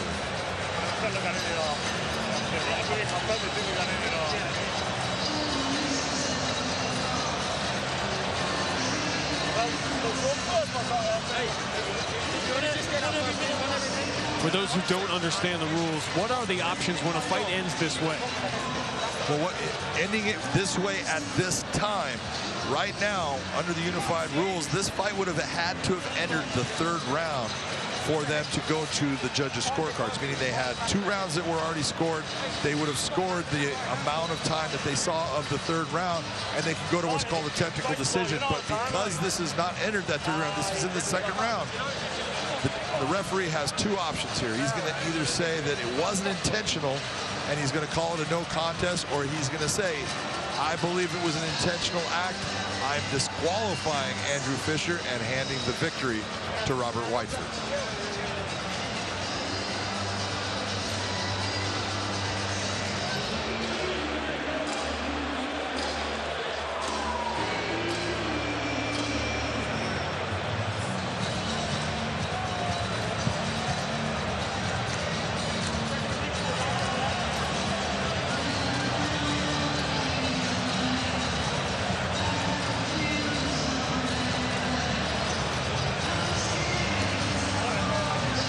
Michael C. Williams will make an unusual and disappointing ending official.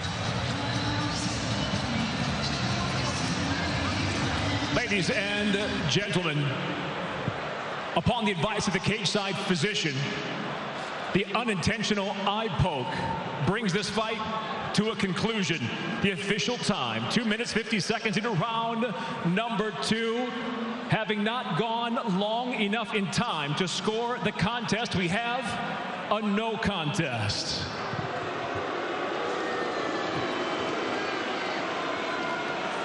Well, in a fight, we were trying to figure out what was next for each. Maybe the answer is I think each other. Yeah, one more time. That's it. It is premiere season on Showtime, and this fall's lineup is a masterclass in premium entertainment. The chance to take someone else's power, and you can't deny that would feel good. It's not judicial. This is personal. Axelrod has to be wiped off the face of the earth. You say we're partners? Then trust me. Whatever he's going after, I'm gonna take it.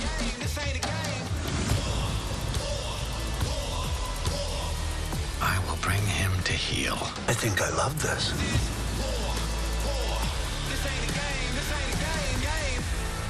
Whatever there is to find in there, the sheriff's gonna find it. There's nothing. There's always something. Approximately 6:30 last night, one of our own was found dead. Did he leave my home to arrest my son?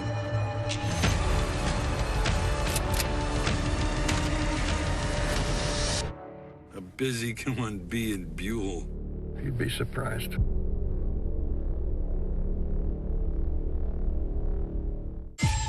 Can you keep a secret? You bet.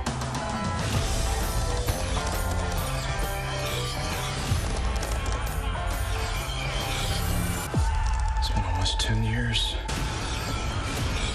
Have you learned nothing? I might still be a monster. But I'm an evolving monster.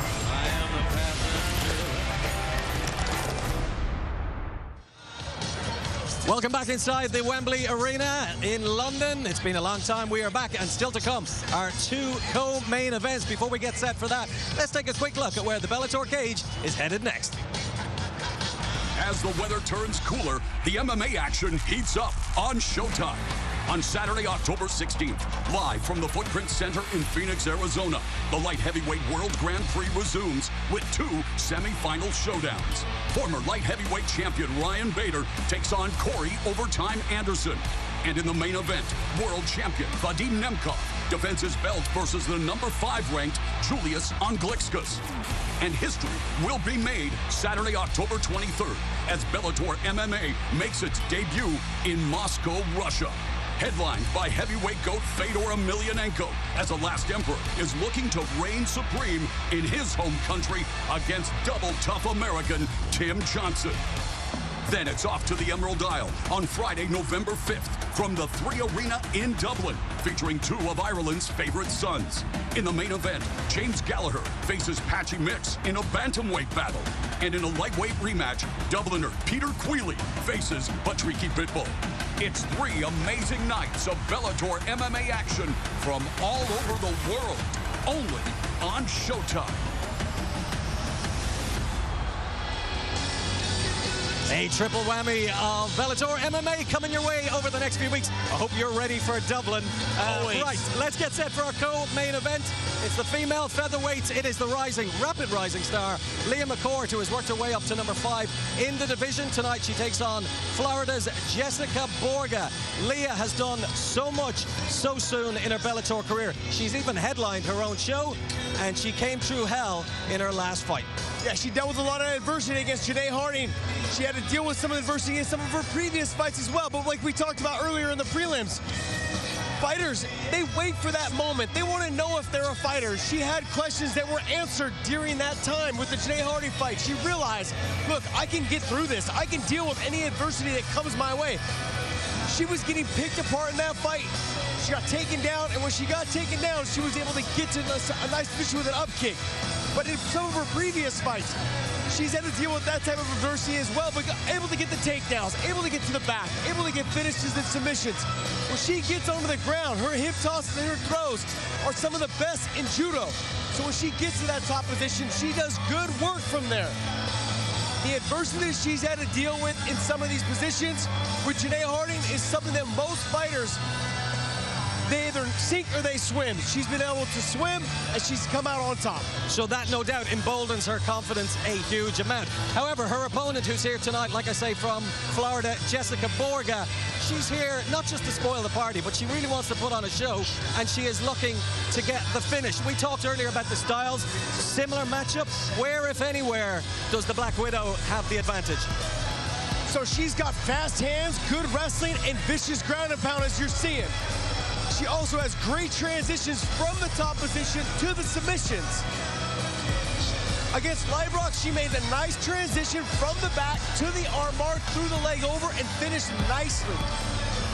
But when she's going to be dangerous, I think, against Leah McCourt, if she keeps the distance and lets her hands go, the speed of her hands, the ability to get in and out before Leah can throw and grab her, I think will be the key to her success tonight. Well, interesting. Borgen told us that perhaps she'd like to take it to the ground to display her jiu-jitsu skills, whereas Leah McCourt said she wants to show that she actually can strike. So it's intriguing to see. We know it'll start on the feet. Where it will end up before we get them in the cage, let's head down to Jeanette Quachi, who is with Jessica Borgen. Okay, I'm backstage here with Jessica Borgen. And Jessica, for you to be here in London, your first time fighting, how are you taking it all in? It's amazing. The whole experience has been absolutely incredible, but I'm definitely going to make it worth it. And tonight, you're up against Leah. It's going to be a tough fight. You know her style, and your styles are quite matched. What can you expect from the fight tonight? I'm going to win. I don't care how I win. It's just I'm going to win. We are matched up really well, though. And you speak about winning. You sound super confident. The camp into this has gone well? Yes, absolutely. This has been the best camp I've had. I've had a lot of amazing people that are great at what they do be able to help me. So it's really made me more confident. So I'm hoping to put on a good show. And how easy is it to think about things fight by fight rather than you thinking ahead to what potentially could come? It's easy for me, honestly. I just look what's in front of me right now instead of, you know, of course we all have a goal in mind, but if you focus on what's in front of you, then it makes it a little easier. Okay, well, we can see you're wrapped up, you're ready to go, and good luck tonight. Thank you so much. Well, the pressure is certainly not getting to her. Josh, you talked about the style matchup. I know you don't like to make predictions. Is that fence hurting you tonight?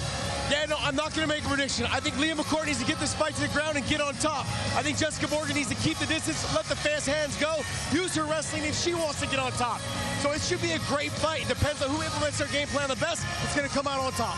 All right, maybe Leah McCourt hoping for an easier night after her last outing against Janae Harding. Well, the Black Widow has other ideas in mind. Let's find out as we bring you our co-main event.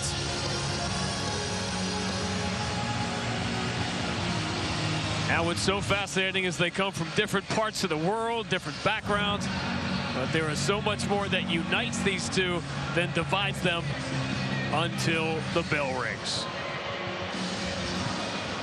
Ready now to make her way to the cage, Jessica, the Black.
To make her way, Leah McCourt.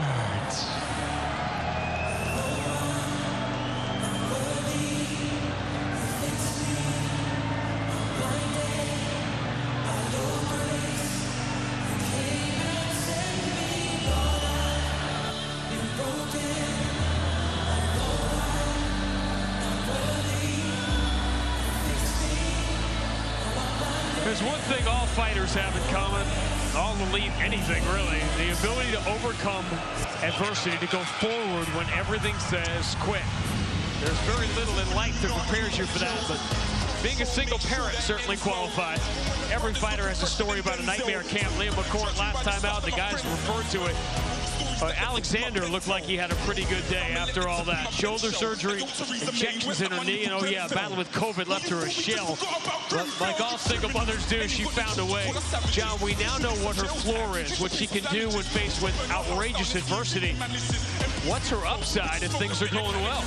Look, her upside is so high because she is really good on the ground. Her ground game when she's in the top position is dominating. She just needs to be able to use her hands to get herself into those positions to take the fight to where she is so strong. The GOAT, Chris Cyborg, reigns atop this 145 division. These two trying to make some noise. That's not a good person to have to look at in the future. One at a time, right? Take a look at the tape of this fight. 29 years of age compared to 32. Both fighters actually very young at this point in their careers. We'll see who comes out on top. Bellator MMA now presents live on Showtime the co-main event of the evening. 3 5-minute rounds in the featherweight division. Introducing first, the blue corner.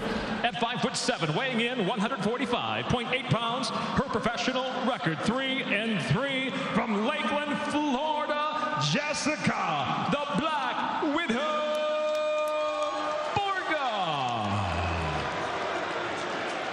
And across the cage, her adversary out of the red corner at 5'8", weighing in 145.8 pounds. Just off an impressive come-from-behind victory, she brings 5 professional victories, 1 defeat from Belfast, Northern Ireland, presenting Leah McCourt.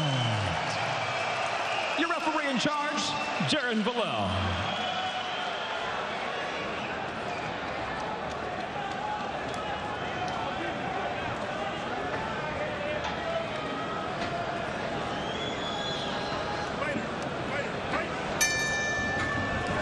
This is a road game if there ever was one for Jessica Borgen. She says, I like it like that.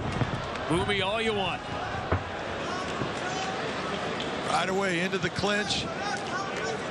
Court was the one that set that up, catching that leg.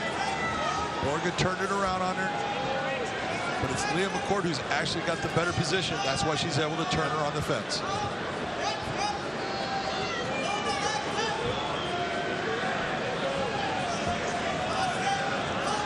You heard Josh saying who is going to implement their game plan. Be on top. This fight invariably goes to the ground. Well, one of the things when you're looking at Leah McCourt, she's very tall. And so that length can work for you or against you. She does a very good job of making that length work for her. She creates leverage points where all of a sudden you think that you're set, but all of a sudden you're getting light and she's taking you down. Talking to Jessica Borgen this week, and she talked about Leah McCourt's judo. That judo because they want you to get close. They're so comfortable in this spot. Clean knees inside. And right now, what Leah's doing, she's taking what Borgen is giving her. Jessica Borgen's loss in Bellator was to Talita Nogueira, a very high-level judo player. There we go. Talita Nogueira, black belt in Brazilian Jiu-Jitsu, been a super high competitor for a long time.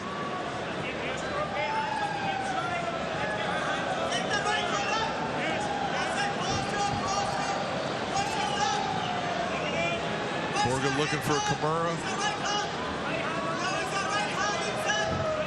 Obviously, McCourt's feeling like there's no danger, but you don't want to sit. You don't ever just sit and let things happen. You've got to stop them and create your own offense.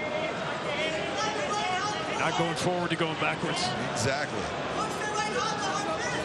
Yeah, it seems like a bit of a Hail Mary or a hope spot almost for Borgen to go for a Kimura here, but if it's there and Leah McCourt's not really defending it. Well, now Leah McCourt's in a position where that hand is out. She cannot hold on to her own leg. That hand can end up being in a nice position. Great job of Borgen using her leg and her foot to control and bring that back. She says she hasn't been able to use her jiu-jitsu. She really feels it's the strength of her game. McCourt does a good job of getting her hand back inside. You see how she brings her leg over that hand. That's going to help hide it and keep it to where it's not an easy thing for Borgen to bring out.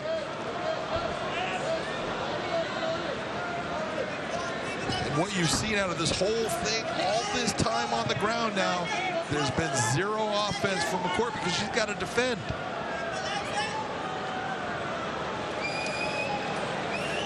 Borgen trying to bring the leg over. Remember, she had that armbar win.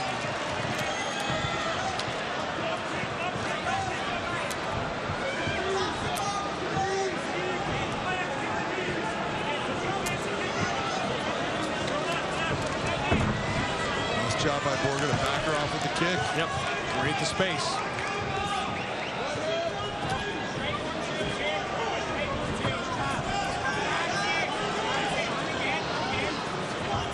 This is where Jessica Borgen felt that she could expose Leah McCourt was in the stand-up. So I have better boxing, faster hands. So far, it's been Leah McCourt that's really been throwing her hands in a more effective fashion. Nice entry. Nice job of getting the back by Leah McCourt.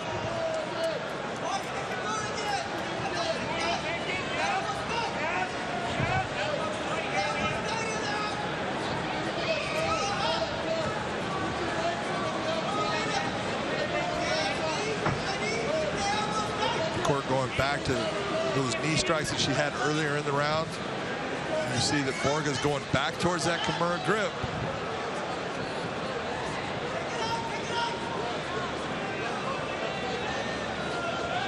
McCourt just needs to keep her hands clasped together.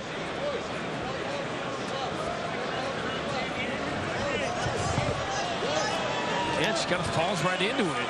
Yeah, this is trouble now. This is big trouble. She's got her leg trapped. Borgen is making it so she can't roll through. She's holding with that leg. Now she lost it. There it is. That's a great escape. The court was in a bad spot. It still is. Look at Borgen. She's got Leah McCourt's left arm pinned at the bell. That, again, that becomes this very interesting round. You have to be an expert in the sport to understand who was on offense there and who wasn't. Absolutely. There was a whole lot of times when neither were, you know, doing much, but it was because they were stuck in positions where they had to control and not be in a position where they're going to give up anything more. So Lima was in trouble at the last part. That Kimura was tight. It was a problem for her. The leg was trapped. She had a problem in that position. Earlier on, she was defending it well, and it really wasn't that dangerous. We are closing in on one of the most anticipated fights, certainly one of the most anticipated rematches in Bellator history. The main event is next. The top 2 ranked welterweights in Bellator. And of course, Douglas Lima is the one in 19-1 for Michael Venom Page. And if you think the MVP walkouts you have seen to this point or something, don't go anywhere.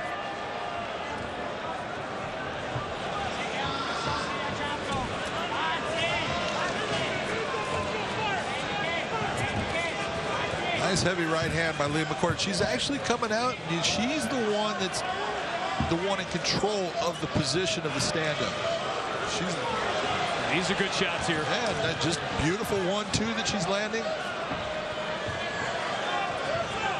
Borgen should see that she's starting to get a little sloppy in that right hand when she's throwing. It's starting to loop around instead of coming snapping back. It was a strange first round in that Leah McCord is the one who dictated and got the fight to the ground, and then once it got there, she stopped. Yeah, not a whole lot to do there. She got stuck in positions with that Kimura grip. She's going to have to address that Kimura that Jessica Borgen keeps using. Beautiful trip right there by Leah McCord. This time in better position as they go to the ground. Right into side control along the fence. Nice job at dropping her hip down, blocking the position. Borgen trying to use the cage, swing around.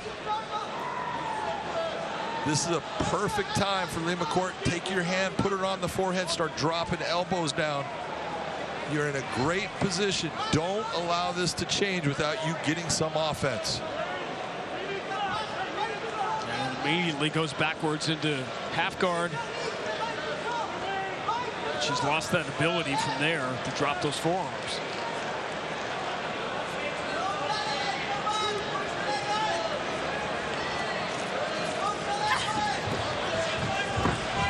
Gives up the position. Yeah, but I like the fact that she tried to land with power, go after her, not doing this little tiny taps.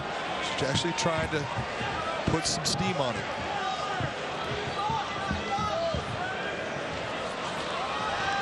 Leah McCord's stand-up looks much better than it did in her previous fights. She's starting to put combinations together. She's getting the range down. You can tell she's actually feeling good with it because she's stepping right back into the pocket right away. Borgen's starting to drop her head down. She's coming forward, dropping her head, and now she's taking big breaths. Yeah, Leah McCord looks like a different fighter from last time out. Borgen said she is running into trouble. Everywhere Borgen tries to move, she's getting tagged. Borgen is tired. She is feeling the pressure that Leah McCord has been bringing on her. It's starting to wear her down. See that mouth is open. She's gasping for air at times. She defended well, turned it into offense in round 1, but had to expend a lot of energy to do that.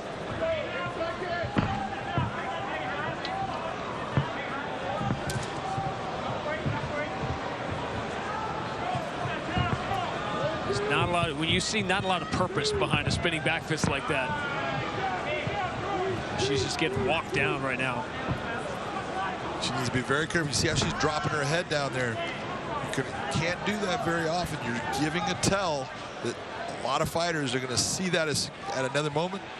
Come up, flying knee. It's going to be a bad night.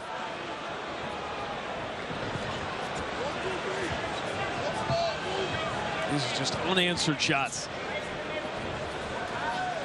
Beautiful 1-2. Oh.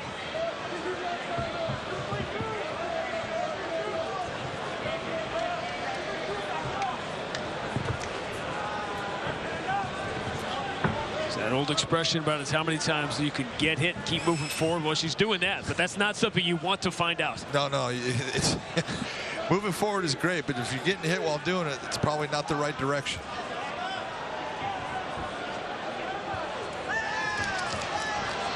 Well, the body language is bad for Jessica Borgen right now. Yeah, you can just see the difference in the way that they're feeling right now. Lima McCourt's feeling in rhythm. She's feeling good. Little bounce in her step. She keeps on. As soon as she approaches, she decides when that engagement's going to happen. Beautiful trip down.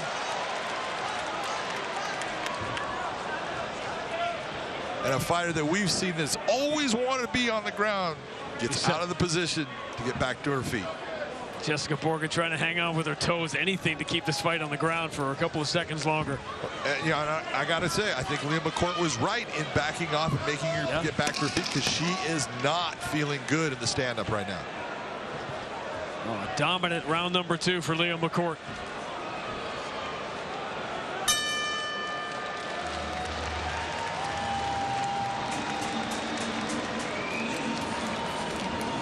What makes this interesting is if the judges saw round 1 the way you and I both did, which was probably in favor of Jessica Borgen with the work she did on the ground.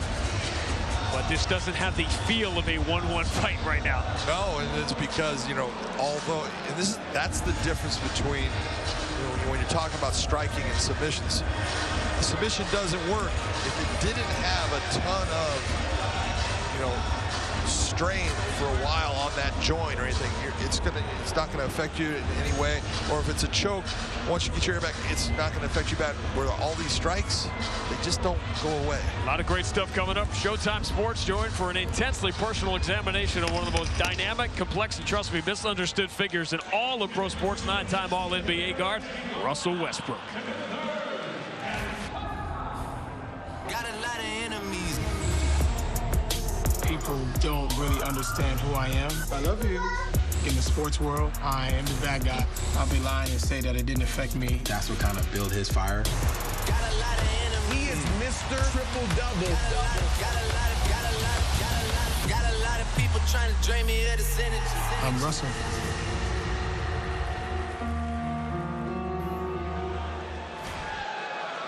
Can't wait for that. Kevin Garnett documentary coming up.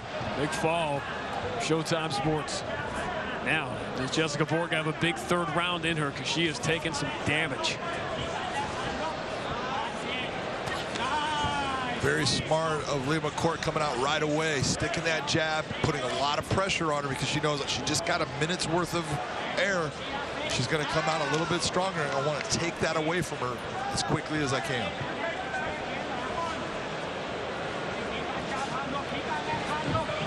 Lima McCourt needs to watch that head movement of Borgen. She can bring the uppercut. A lot of things can land the way Jessica's bringing her head.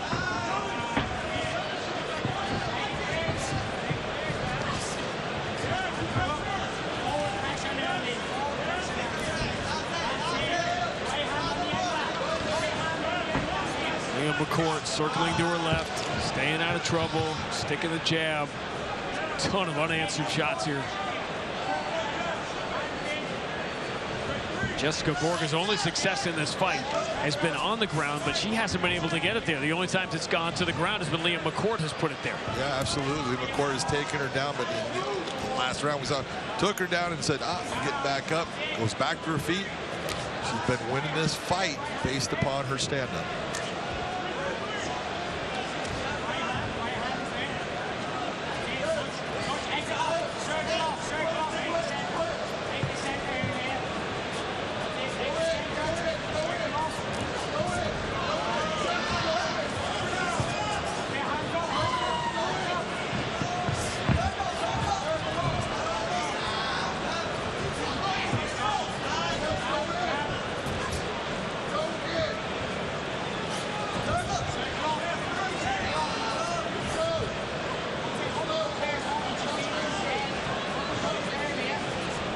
We talked about Robert Whiteford controlling distance. Every time Jessica Borgen comes into range, Lima McCourt, she attacks.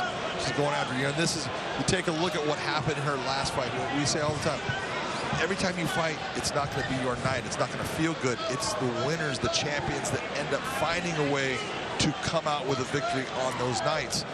This is the kind of night where Lima McCourt's feeling good. Everything's working for her. She's in a groove right now. and looks like she's having fun. Every time Jessica Borgen tries to get in there, swipe something off the table, she's walking into a mousetrap.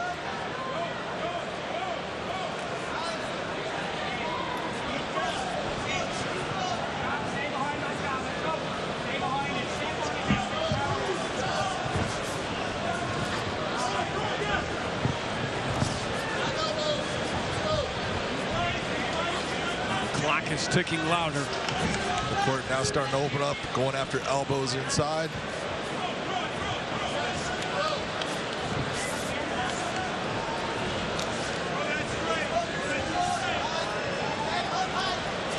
And McCourt trying to take a step forward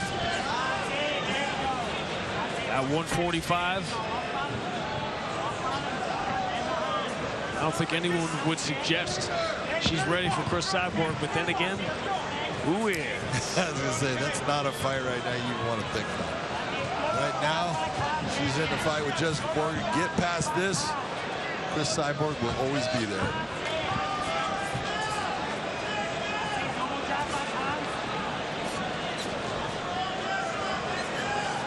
Won't be too long before we see Chris Cyborg back in the Bellator cage. She always keeps her eyes on that line behind her. You line them up, I'll knock them down.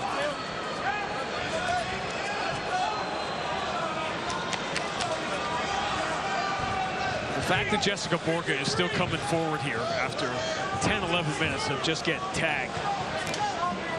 Yeah, you got to like the fact that, you know what, she's game. No doubt. She's just not throwing a whole lot of effective shots. When she throws, a lot of them are missing. Just like you saw right there, it's coming out. It's not touching anything but air. And the difference in the third round, Liam McCourt hasn't even tried to get it to the ground because why bother?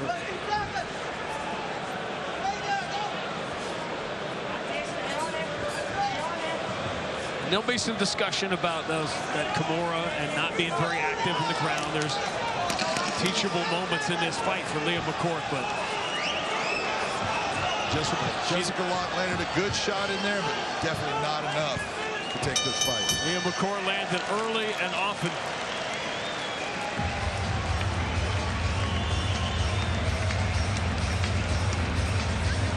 Foster pro debut 4 years ago, has not been beaten since.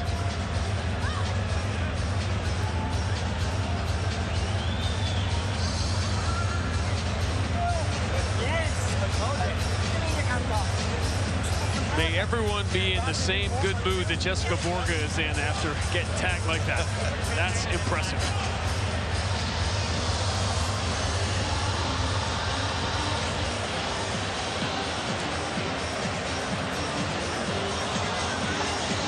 Just two women it's impossible to not root for. Jessica Borgen has a wedding to plan on New Year's Eve. We talked about her son, 11-year-old Gage. He's going to be pretty proud of his mom right now. No, I'm not at all.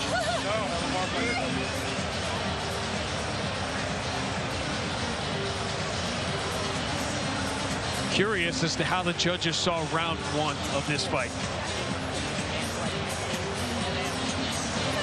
I won't be surprised to hear some 30 to 27s, but it's a possibility. But you got to be honest about where was the danger in that round. The danger was especially in that last part of the round when Jessica Borgen had the Kimura, had the leg. There was a lot of pressure on that shoulder. I'm not sure that's the shoulder, but McCourt has had shoulder surgery. She had a big problem with her shoulder, so. The one man who knows is Michael C. Williams.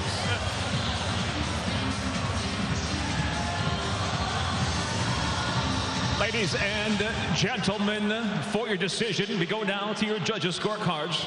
Your first judge at cage side, Doug Crosby, scores the fight 30 to 27. While judges Eric Colon and Ben Cartledge both see it the same, 29 to 28. All have it for the winner by unanimous decision, Liam McCourt.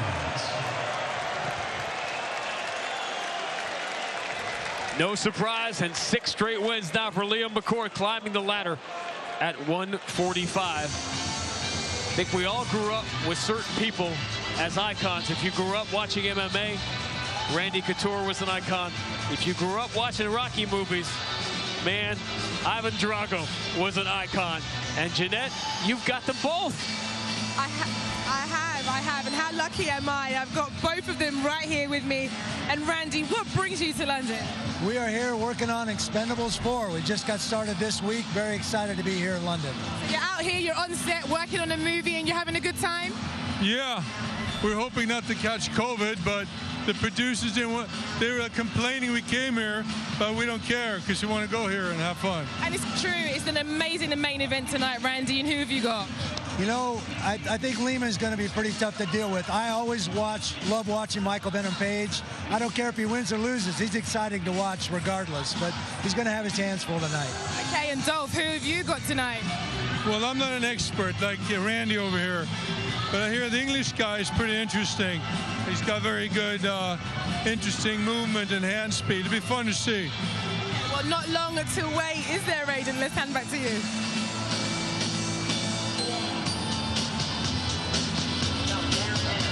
All right, thank you very much, Jeanette. The stars are out tonight.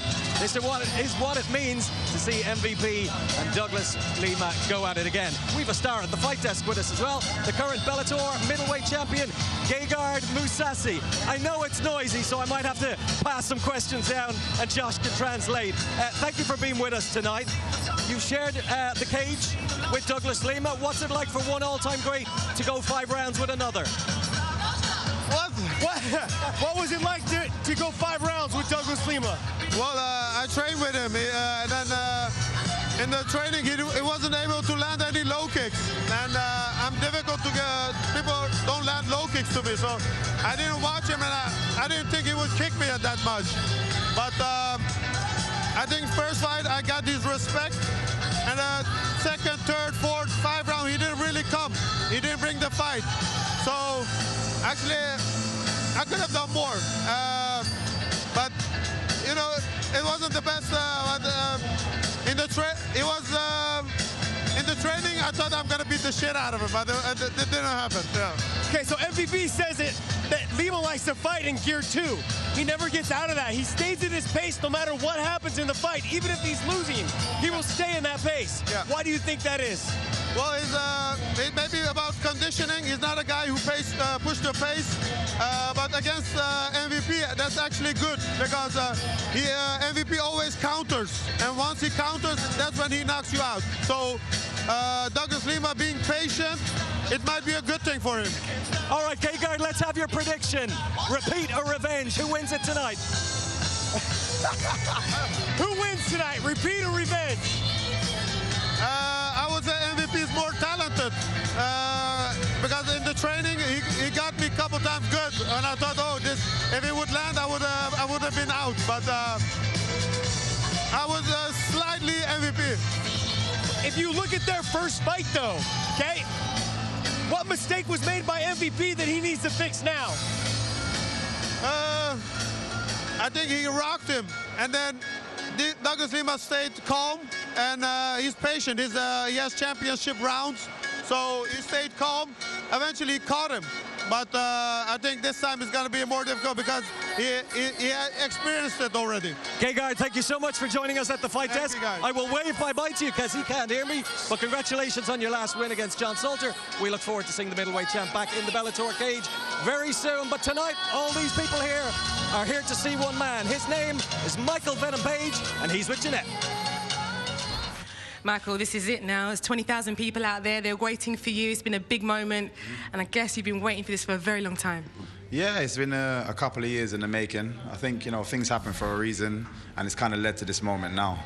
And I have to show up again. And you know what? Every time I've come to the UK in front of the UK crowd, I've shown up. This is it. You're a showman. You know, they're out there, they're waiting for you. But how important is it that you stay cool and calm and collected in that cage tonight? It's massively important. I feel that's where I went wrong in our first exchange. I got a little bit impatient in a moment. And that moment, you know, made history as today. 100% definitely important for me to go out there, regardless of the crowd. The W is the most important thing, and I think the crowd are going to be more happy with the W than anything else. How important is it for you to make sure that you keep your mind on this fight tonight and not think about future fights and potential title shots? To be fair, I've never really cared for the title. I've said it in many of my interviews before. I just enjoy doing what I do. This is what I do. I live in this moment, and to be fair, I've been chasing one guy. There's no way I'm looking past him. He's the one I'm looking at. And there's that one guy, he says he's ready for you as well. And what are your words, final words for him? Good night.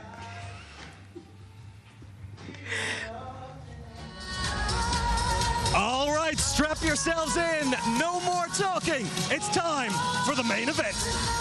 The moment has arrived. They are the top two welterweights in Bellator history. They have written and rewritten the record books, and they have done it very much their own way. One with highlights and flash and page views.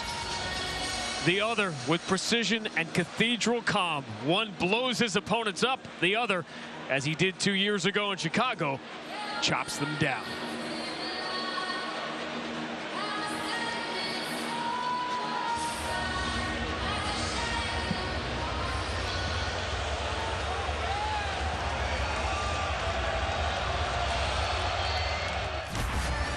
Referee is Mike Beltran as we get down to business here in the semifinal matchup in the $1 million welterweight world Grand Prix. Michael Venom Page looking to remain undefeated. Douglas Lima looking to advance to the final.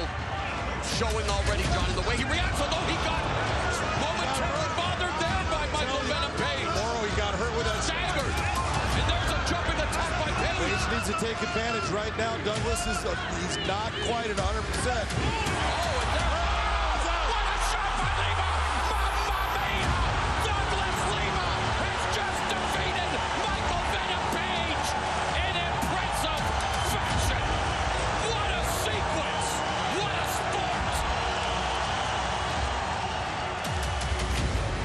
He hurt me a little bit, with that right hand, and he thought he had me. And then he just stood in front of me, with the hands down, and that's when I caught him. I just remember him putting his hands on his knee, and then I remember him on the ground. It's crazy how stuff happens in there, it's crazy. As soon as I saw him rocked, I was like, yeah, okay, it's game over now. And I got a lot more careless, which allowed him to get the sweep. In the rush of no, I need to get back to my feet quickly just to keep the pressure on him, I stood up recklessly and then got caught. He admitted after the fight, one, that I was, extremely fast and probably the fastest person he's kind of dealt with. Two, that he was still dizzy even after the fight, which shows you the damage that I did do in that short time that we had in the cage. So yeah, I know I have the ability to do it and finish that job. He didn't get my number last time. I don't think he did anything too special there to find out what my number is. Haven't been finished in a long time, and I don't think he's gonna be the one to do it. He can say what he says, he can think whatever he thinks, but he's the one that's gonna get finished, one more time. I don't think he's scared of me as such. I just don't think he was that eager to want to get back in that quickly, and he was definitely hoping somebody else took me out in that time. Come on now. How is this guy that I KO'd in 2 rounds, say that I'm gonna duck him? It doesn't make sense, man. It's like I'm here, I'm fighting Musasi, and then I'm defending my belt, and this other guy's over there fighting guys that's 3-0. That's guys that have 4 fights. Like, come on, man, give me a break. Watch what you say sometime, I'm glad it's in the UK as well. I know for a fact the energy is going to be electric. I live off love energy when it comes to fights. So I'm looking forward to just being in there, absorbing that all, and then just using that to express myself in the cage. It's a different game when you step there with me, You know what happened last time. He's going to keep thinking about that. He's never going to forget that knockout. People are never going to forget it, and that's, I think, what hunts him the most. You know what I mean? Like how viral that thing went. So say what you want to say to pump yourself up, but, man, at the end of the day, you still got to face me in there. And until that's over, there's nothing you can say. But I feel like I'm in his head a little bit. But, yeah, there's no hard feelings. Just, I got to do what I got to do.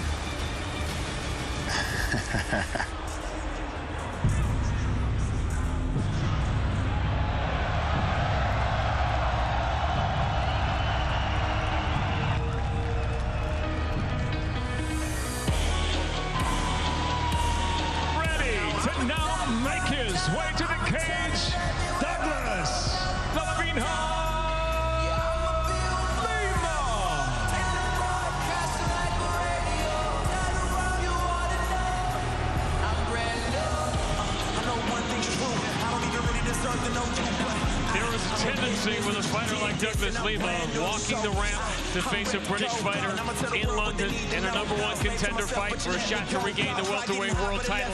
A tendency to say he's been there and done that, but he's been through so much.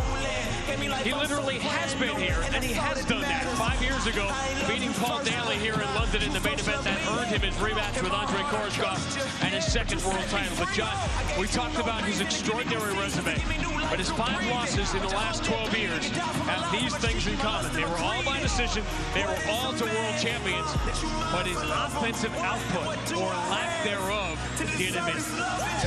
It's the one thing, if you're looking at Douglas Lima and his career, on fights, especially his last one when he just lost the title to Amazon, it was the lack of output.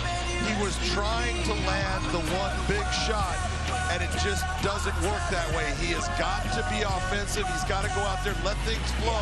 If he does that, he can beat anybody in the world. 3 times the welterweight world champion. He has his eyes on an unprecedented 4th. But to get there, he's got to make his MVP lightning strike twice.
Near is offensive, and he's not half the fighter.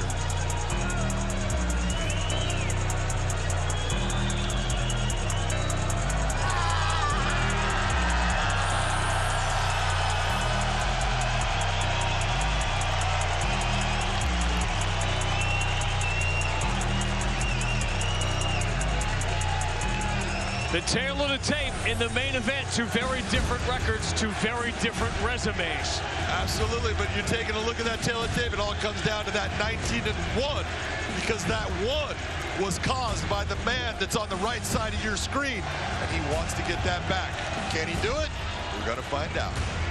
It is the most anticipated rematch in Bellator history. It is main event time in London. It's Michael C. Williams time. Bellator MMA live on Showtime from the SSE Arena Wembley here in London. The time has come for tonight's main event. The rematch is set for 3 5-minute rounds in the welterweight division.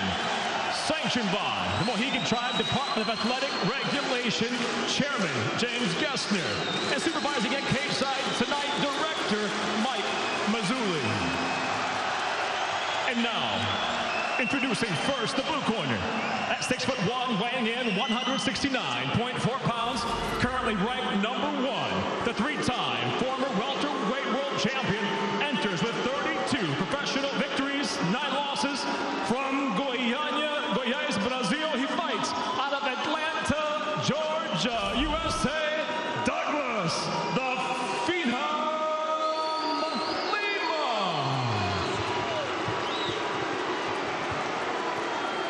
And across the cage, his adversary fights out of the red corner.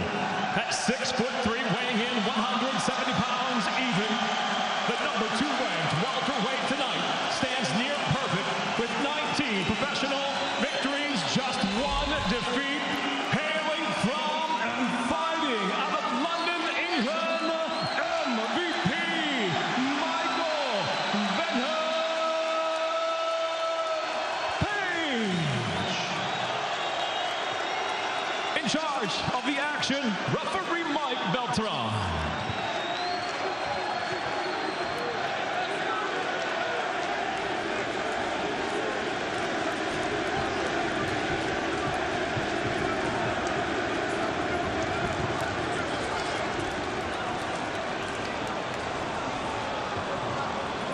He has an entire city, an entire country behind him, and he couldn't look any happier about it.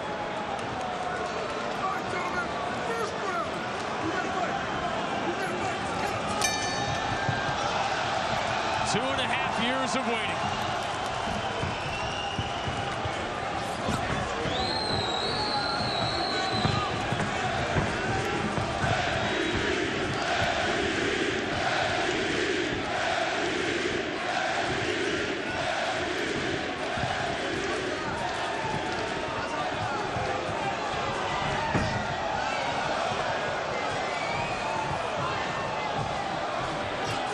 Jonathan, this crowd is waiting for Douglas Lima to become impatient. They're waiting on the wrong guy. They are waiting on the wrong guy. Douglas does not change who he is for no matter what. Lima quickly back up.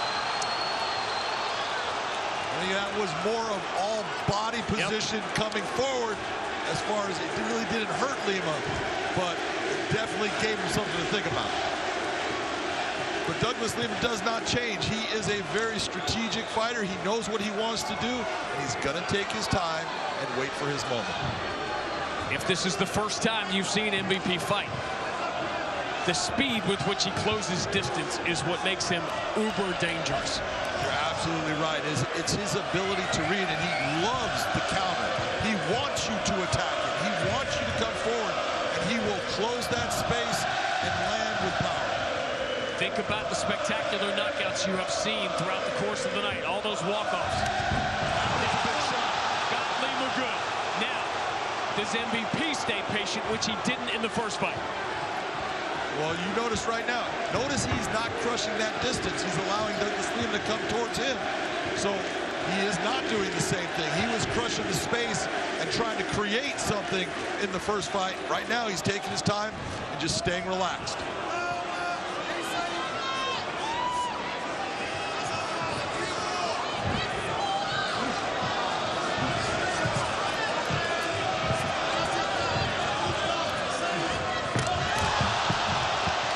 Was an inch away from hitting Lima in behind that ear, which would have been a major problem.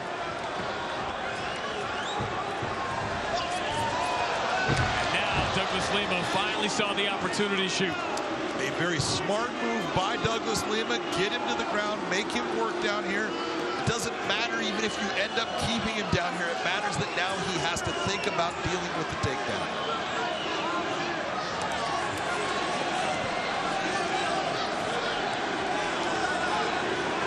MVP has some wins from down here. Toe hold win over Jeremy Holloway. First time I refereed him, he pulled off a submission. I go, well, that's not what you're supposed to do. There's so many elements of his game we never get to see.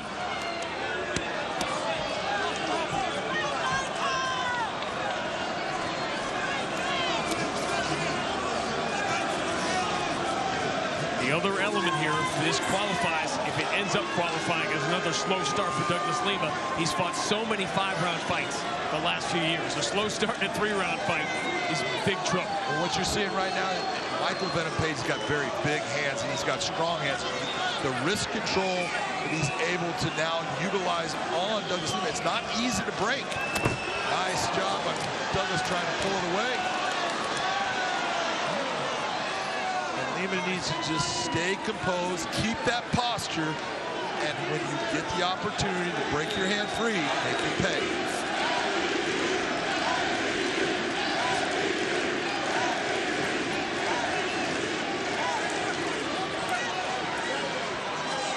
What does it tell you when Douglas Lima changes hip position like that? It's telling you, look, he's trying to actually get his hands free. He's having a hard time doing it.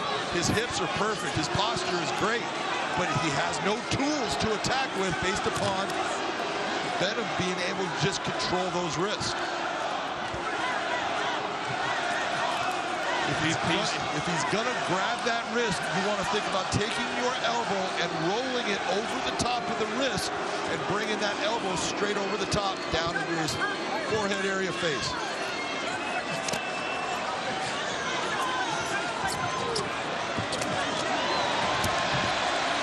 Douglas Lima can lay in some of those heavy leg kicks from this spot. Right now, Michael Venom Page, should come forward. Attack that knee, go for that straight kick, and then get yourself back to your feet.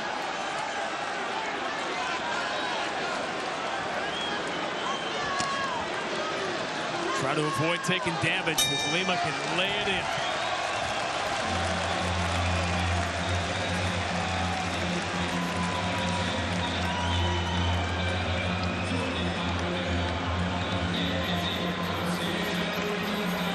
There's a whole lot going on in this round. This, I believe, was the first knockdown. More of Michael kind of running him over, a little bit off balance. But the second one, he ends up landing. That was a clean right hand that definitely put Lima down. It had a lot of power to it. This kick almost lands right along the neck area to the back of the ear. But when Lima was able to take him down, did some good work. He was slow. It was progressive as far as his ability, but right there, heavy shots. The real question is, where are you going to give that credit to? Douglas Lima for about 2.5 minutes on the ground, or Michael Venom Page for about 2.5 minutes on the field? You thought Lima did enough to win that round? I do. I thought he did. It's not like he was, not landing anything in the stand-up, but Page was better. But on the ground, Page had 0 strikes landed while Lima had quite a few.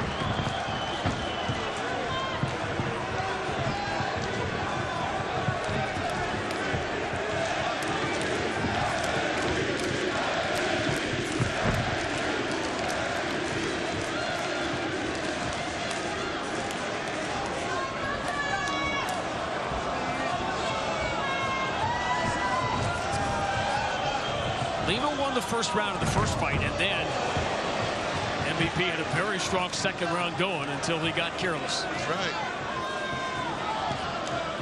But Lima shows you why he is such a good fighter. He doesn't get excited. He doesn't get flustered. He doesn't allow himself to get brought out of what he does best.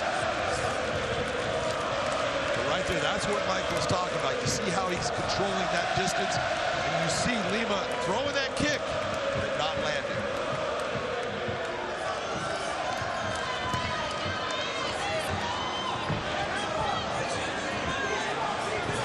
One thing MVP has been able to do with this distance is Lima misses a wild left hand. He hasn't had to take those leg kicks because he's kept the distance. That's where Douglas Lima has chopped so many guys down. Lima's trying to figure out the rhythm of when Page is going to step in and trying to attack. He just can't get it down yet. There again, you notice, there goes the kick, nothing there. Again, the kick, nothing there. That's the control that, you know, as Michael was talking, 6 inches difference of space that lands.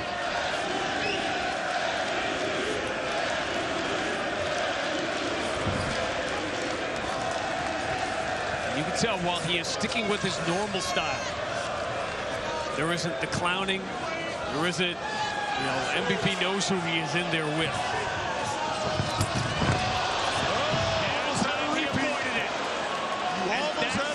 That's the 3 inches of difference and why this fight is still going on.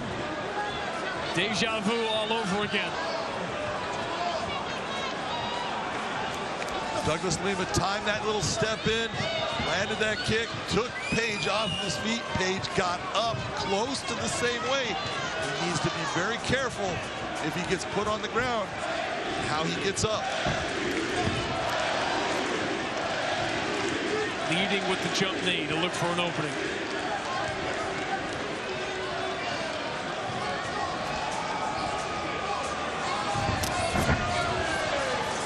Douglas Lima has not been stopped since 2008. He was 20 years old. That's how hard it is to finish this fight.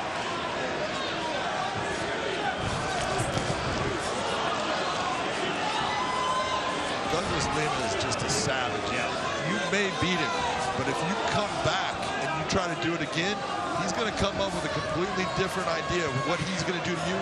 Go to Rory McDonald, go to Koreshkov, go to any of them, they'll go, yeah, he was a different fighter. Lima looks more comfortable than he did in the first couple of minutes. He has his legs underneath him now. The one thing I was talking about, you need to move Douglas Lima backwards. You can see Page could not at this time get him to move backwards. That says a lot about what Douglas Lima is doing in this fight.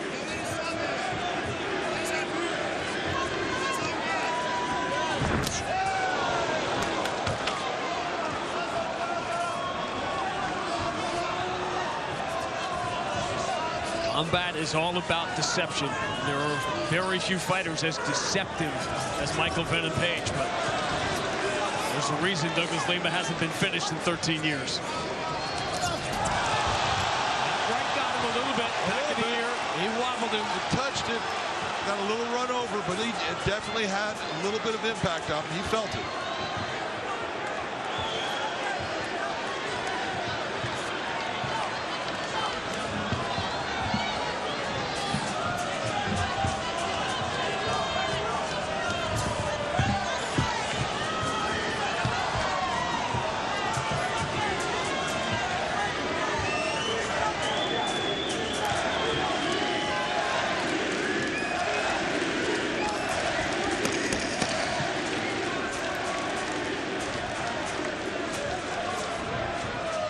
Drama continues to build.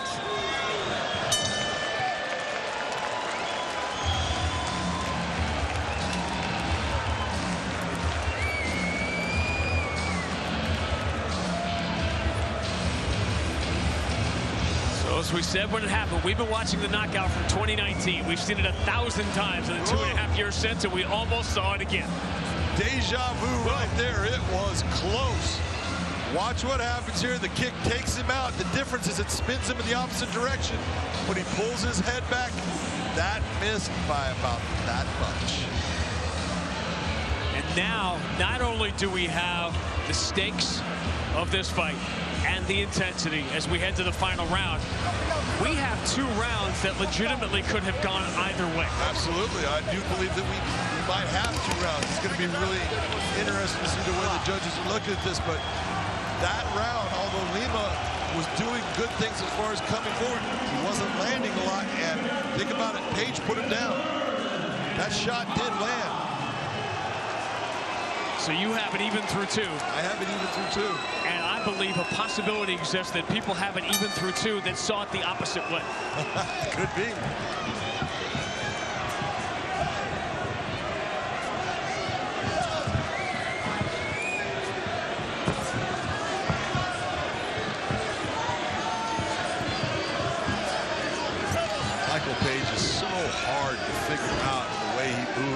when he's going to attack. He gives so many feints, good feints, but they don't feint his feint. He had a great start, first 2 minutes of this fight. Caught Lima a couple of times. Crowd was going bonkers. Douglas Lima kind of settled himself into the fight with that takedown about 2.5, 3 minutes into round one, and has looked much more comfortable since. MVP fights can end one way or the other in a flash.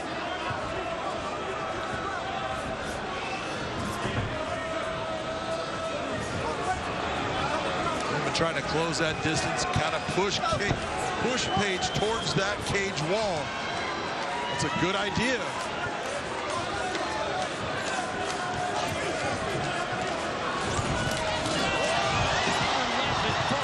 And the second time MVP ducks out of the way of another fight-finishing mighty wallop of Douglas Lima. Well, he didn't get hit with a shot that hurt there. He just went down based upon his placement in the cage and slipping down.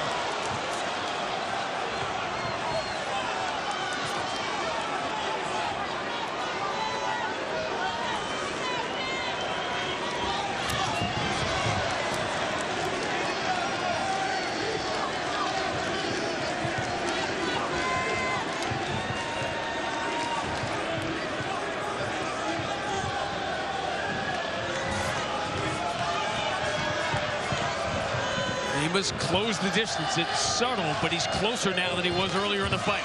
He's got a pretty good right hand there. It's been a good 2 minutes here for MVP in a very close fight.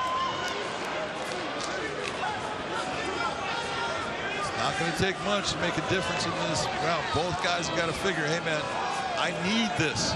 I need this round to win this fight.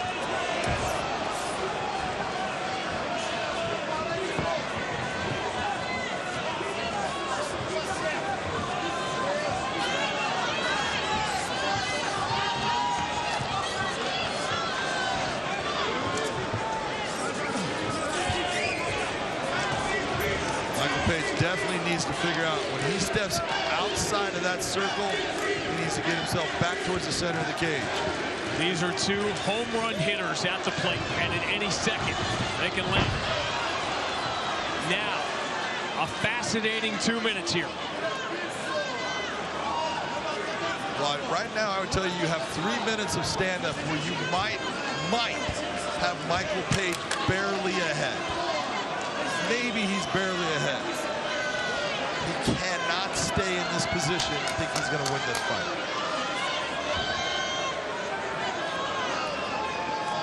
This might very well come down to whether or not MVP can get back on his feet. Well, right now, what he's looking towards is making the referee get him back to his feet. And the referee at this point, since he's the one that's stalling the fight, he's going to let Lima try to work his way through it.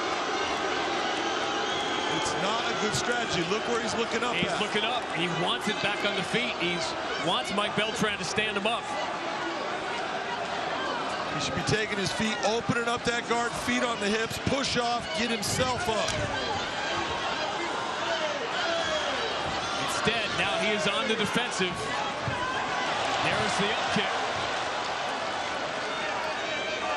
But it doesn't get him out of it. Douglas Lima doing a good job bringing his hips forward, keeping pressure down on him.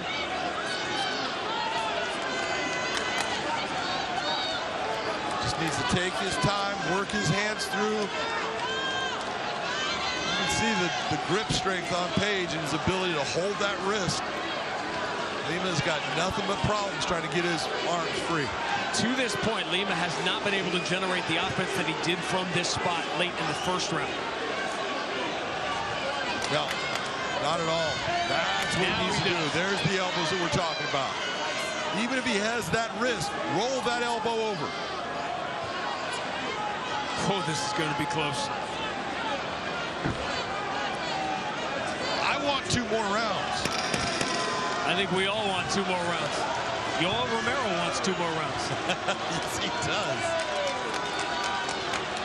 But instead, 2 of the best in Bellator history go the distance, and a fascinating decision awaits.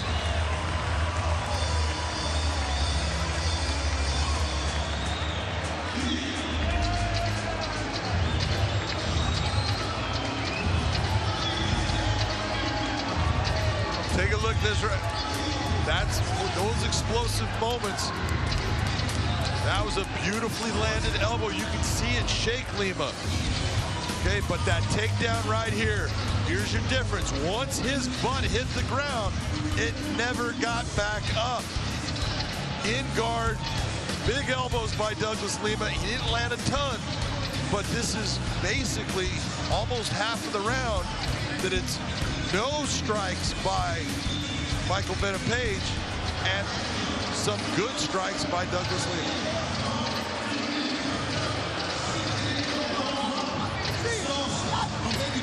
People will go over this fight with a fine-tooth comb. If you're doing that now, you already know the result. We don't know it yet. So before it's announced in real time, I get the sense you are leaning Douglas Lima. I believe Douglas Lima wins the fight 29-28. I thought Michael Page had his moments, but if you're looking at who's the guy that won this MMA fight, my opinion is Douglas Lima.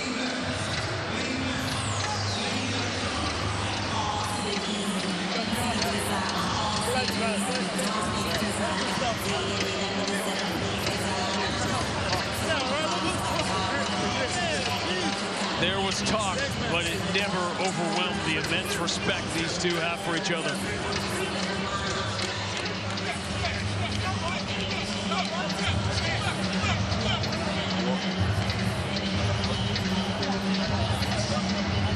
And always fascinating when it takes this long to find out.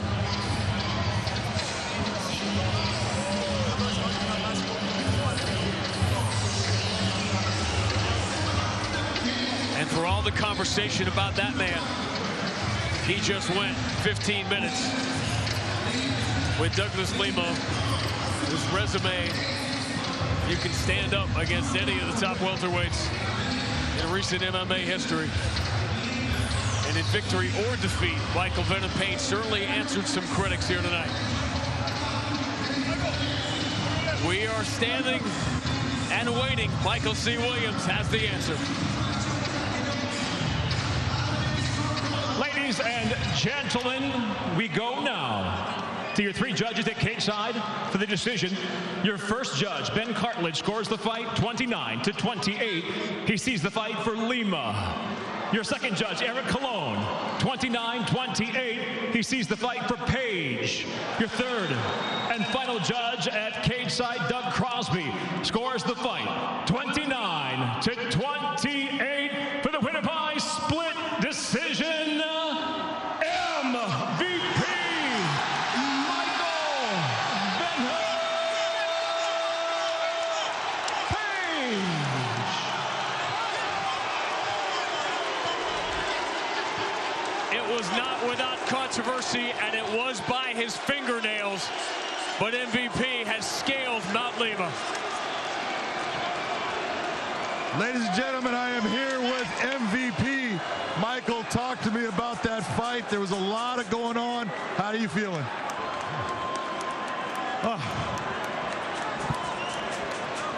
London!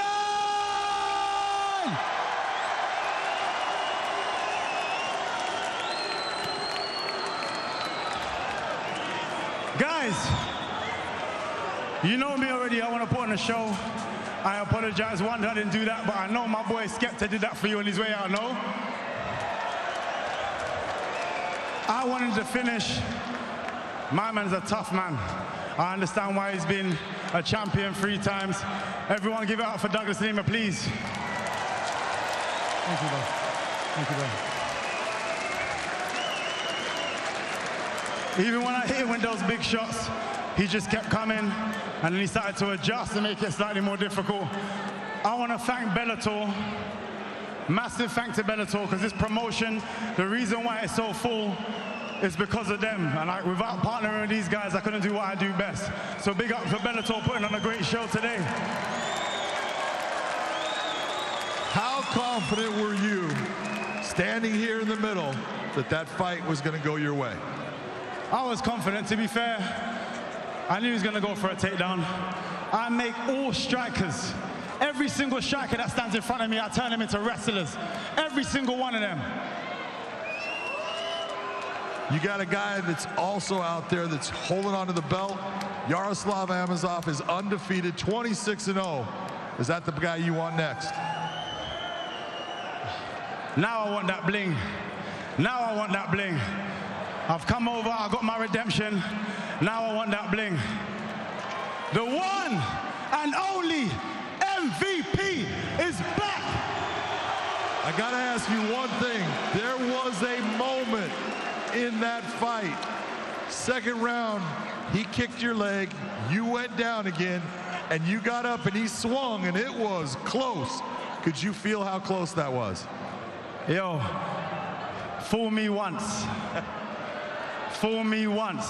I got out with my eyes up. I saw that punch coming, and you know, I'm good at slipping. I ain't getting hit with that same shot again. Ladies and gentlemen, stand up, give it up for the man, Michael MVP Venom Page. An incredible moment for a fighter who has entertained the world throughout his career. But the conversation is undoubtedly already beginning on social media about the decision. Let Josh Thompson and Aiden Power have the first word. Indeed, and we will hand that first word to Mr. Josh Thompson. The fans got the decision they wanted. MVP got the decision he wanted. How did you see it? Well, John and I very rarely agree, and again, we do not agree. I actually thought MVP won. I thought it was close. I didn't have no decision either way if it was a split. But I thought MVP won. I thought he won the first because I felt like he did more on the feet and was able to drop Lima in the first round. And then I know he didn't do much once he hit the back, but Lima wasn't able to do much either. So I took more credit to him dropping Lima in the first. I had him winning the second, and I had him losing the third. But like I said, when you're splitting straws like that, I enjoyed the fight. Great job by both fighters. Razor thin. Would you have liked to see 2 more rounds? Don't put that on me. Don't put that on. Why not? I think most of us would. Well, MVP gets it back. It's 1-1. Will we have a rubber match? We will wait and see. Thank you all for joining us here tonight. If you missed any of the action from Bellator 267, live from London, we have got you covered. Showtime will run an encore of Bellator MMA tonight at 9 p.m. on Showtime and later on Showtime Extra. And of course, Bellator MMA will return to your screens and back stateside Saturday, October 16th. We're live from Phoenix, Arizona for the light heavyweight World Grand Prix semi-finals. Brian Bader meets Corey Anderson, and the champion Vadim Nemkov puts it on the line against tournament alternative Julius Anglickas. That is October 16th. We will be 2 steps closer to the final and $1 million. You can see it at 10 p.m. Eastern, 7 Pacific. It's live on Showtime. Up next, join us for an encore episode of Showtime's new original series, American Rust, starring the award-winning Jeff Daniels and Maura Tierney.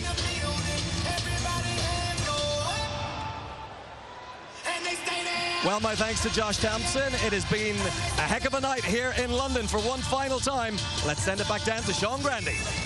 All right, guys. Extraordinary energy in this building, in this city, the last couple of days leading up to this event and this fight. The reason we could not wait to get back in front of live audiences. This is what it is all about.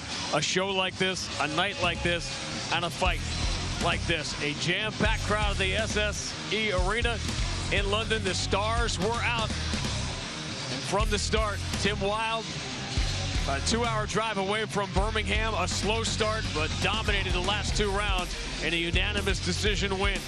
And then Yannick Bahani ran into a freight train, a name you better learn. Luke Traynor, 5-0 with a bullet, a dominant elbow strike, and a second round TKO. And then the veterans, Robert Whiteford and Andrew Fisher, waited their whole careers to face each other. It ended in an eye poke, no contest. And after a slow start for Leah McCourt, she proved why she is the buzz here across the pond as she goes to 6-1. But everybody was waiting. Would this be the night of Michael Venom Page's redemption? It was, and now his eyes for the first time are squarely on the world title. For Jeanette, Aiden, Josh, and John, I'm Sean. MVP is back in the win column.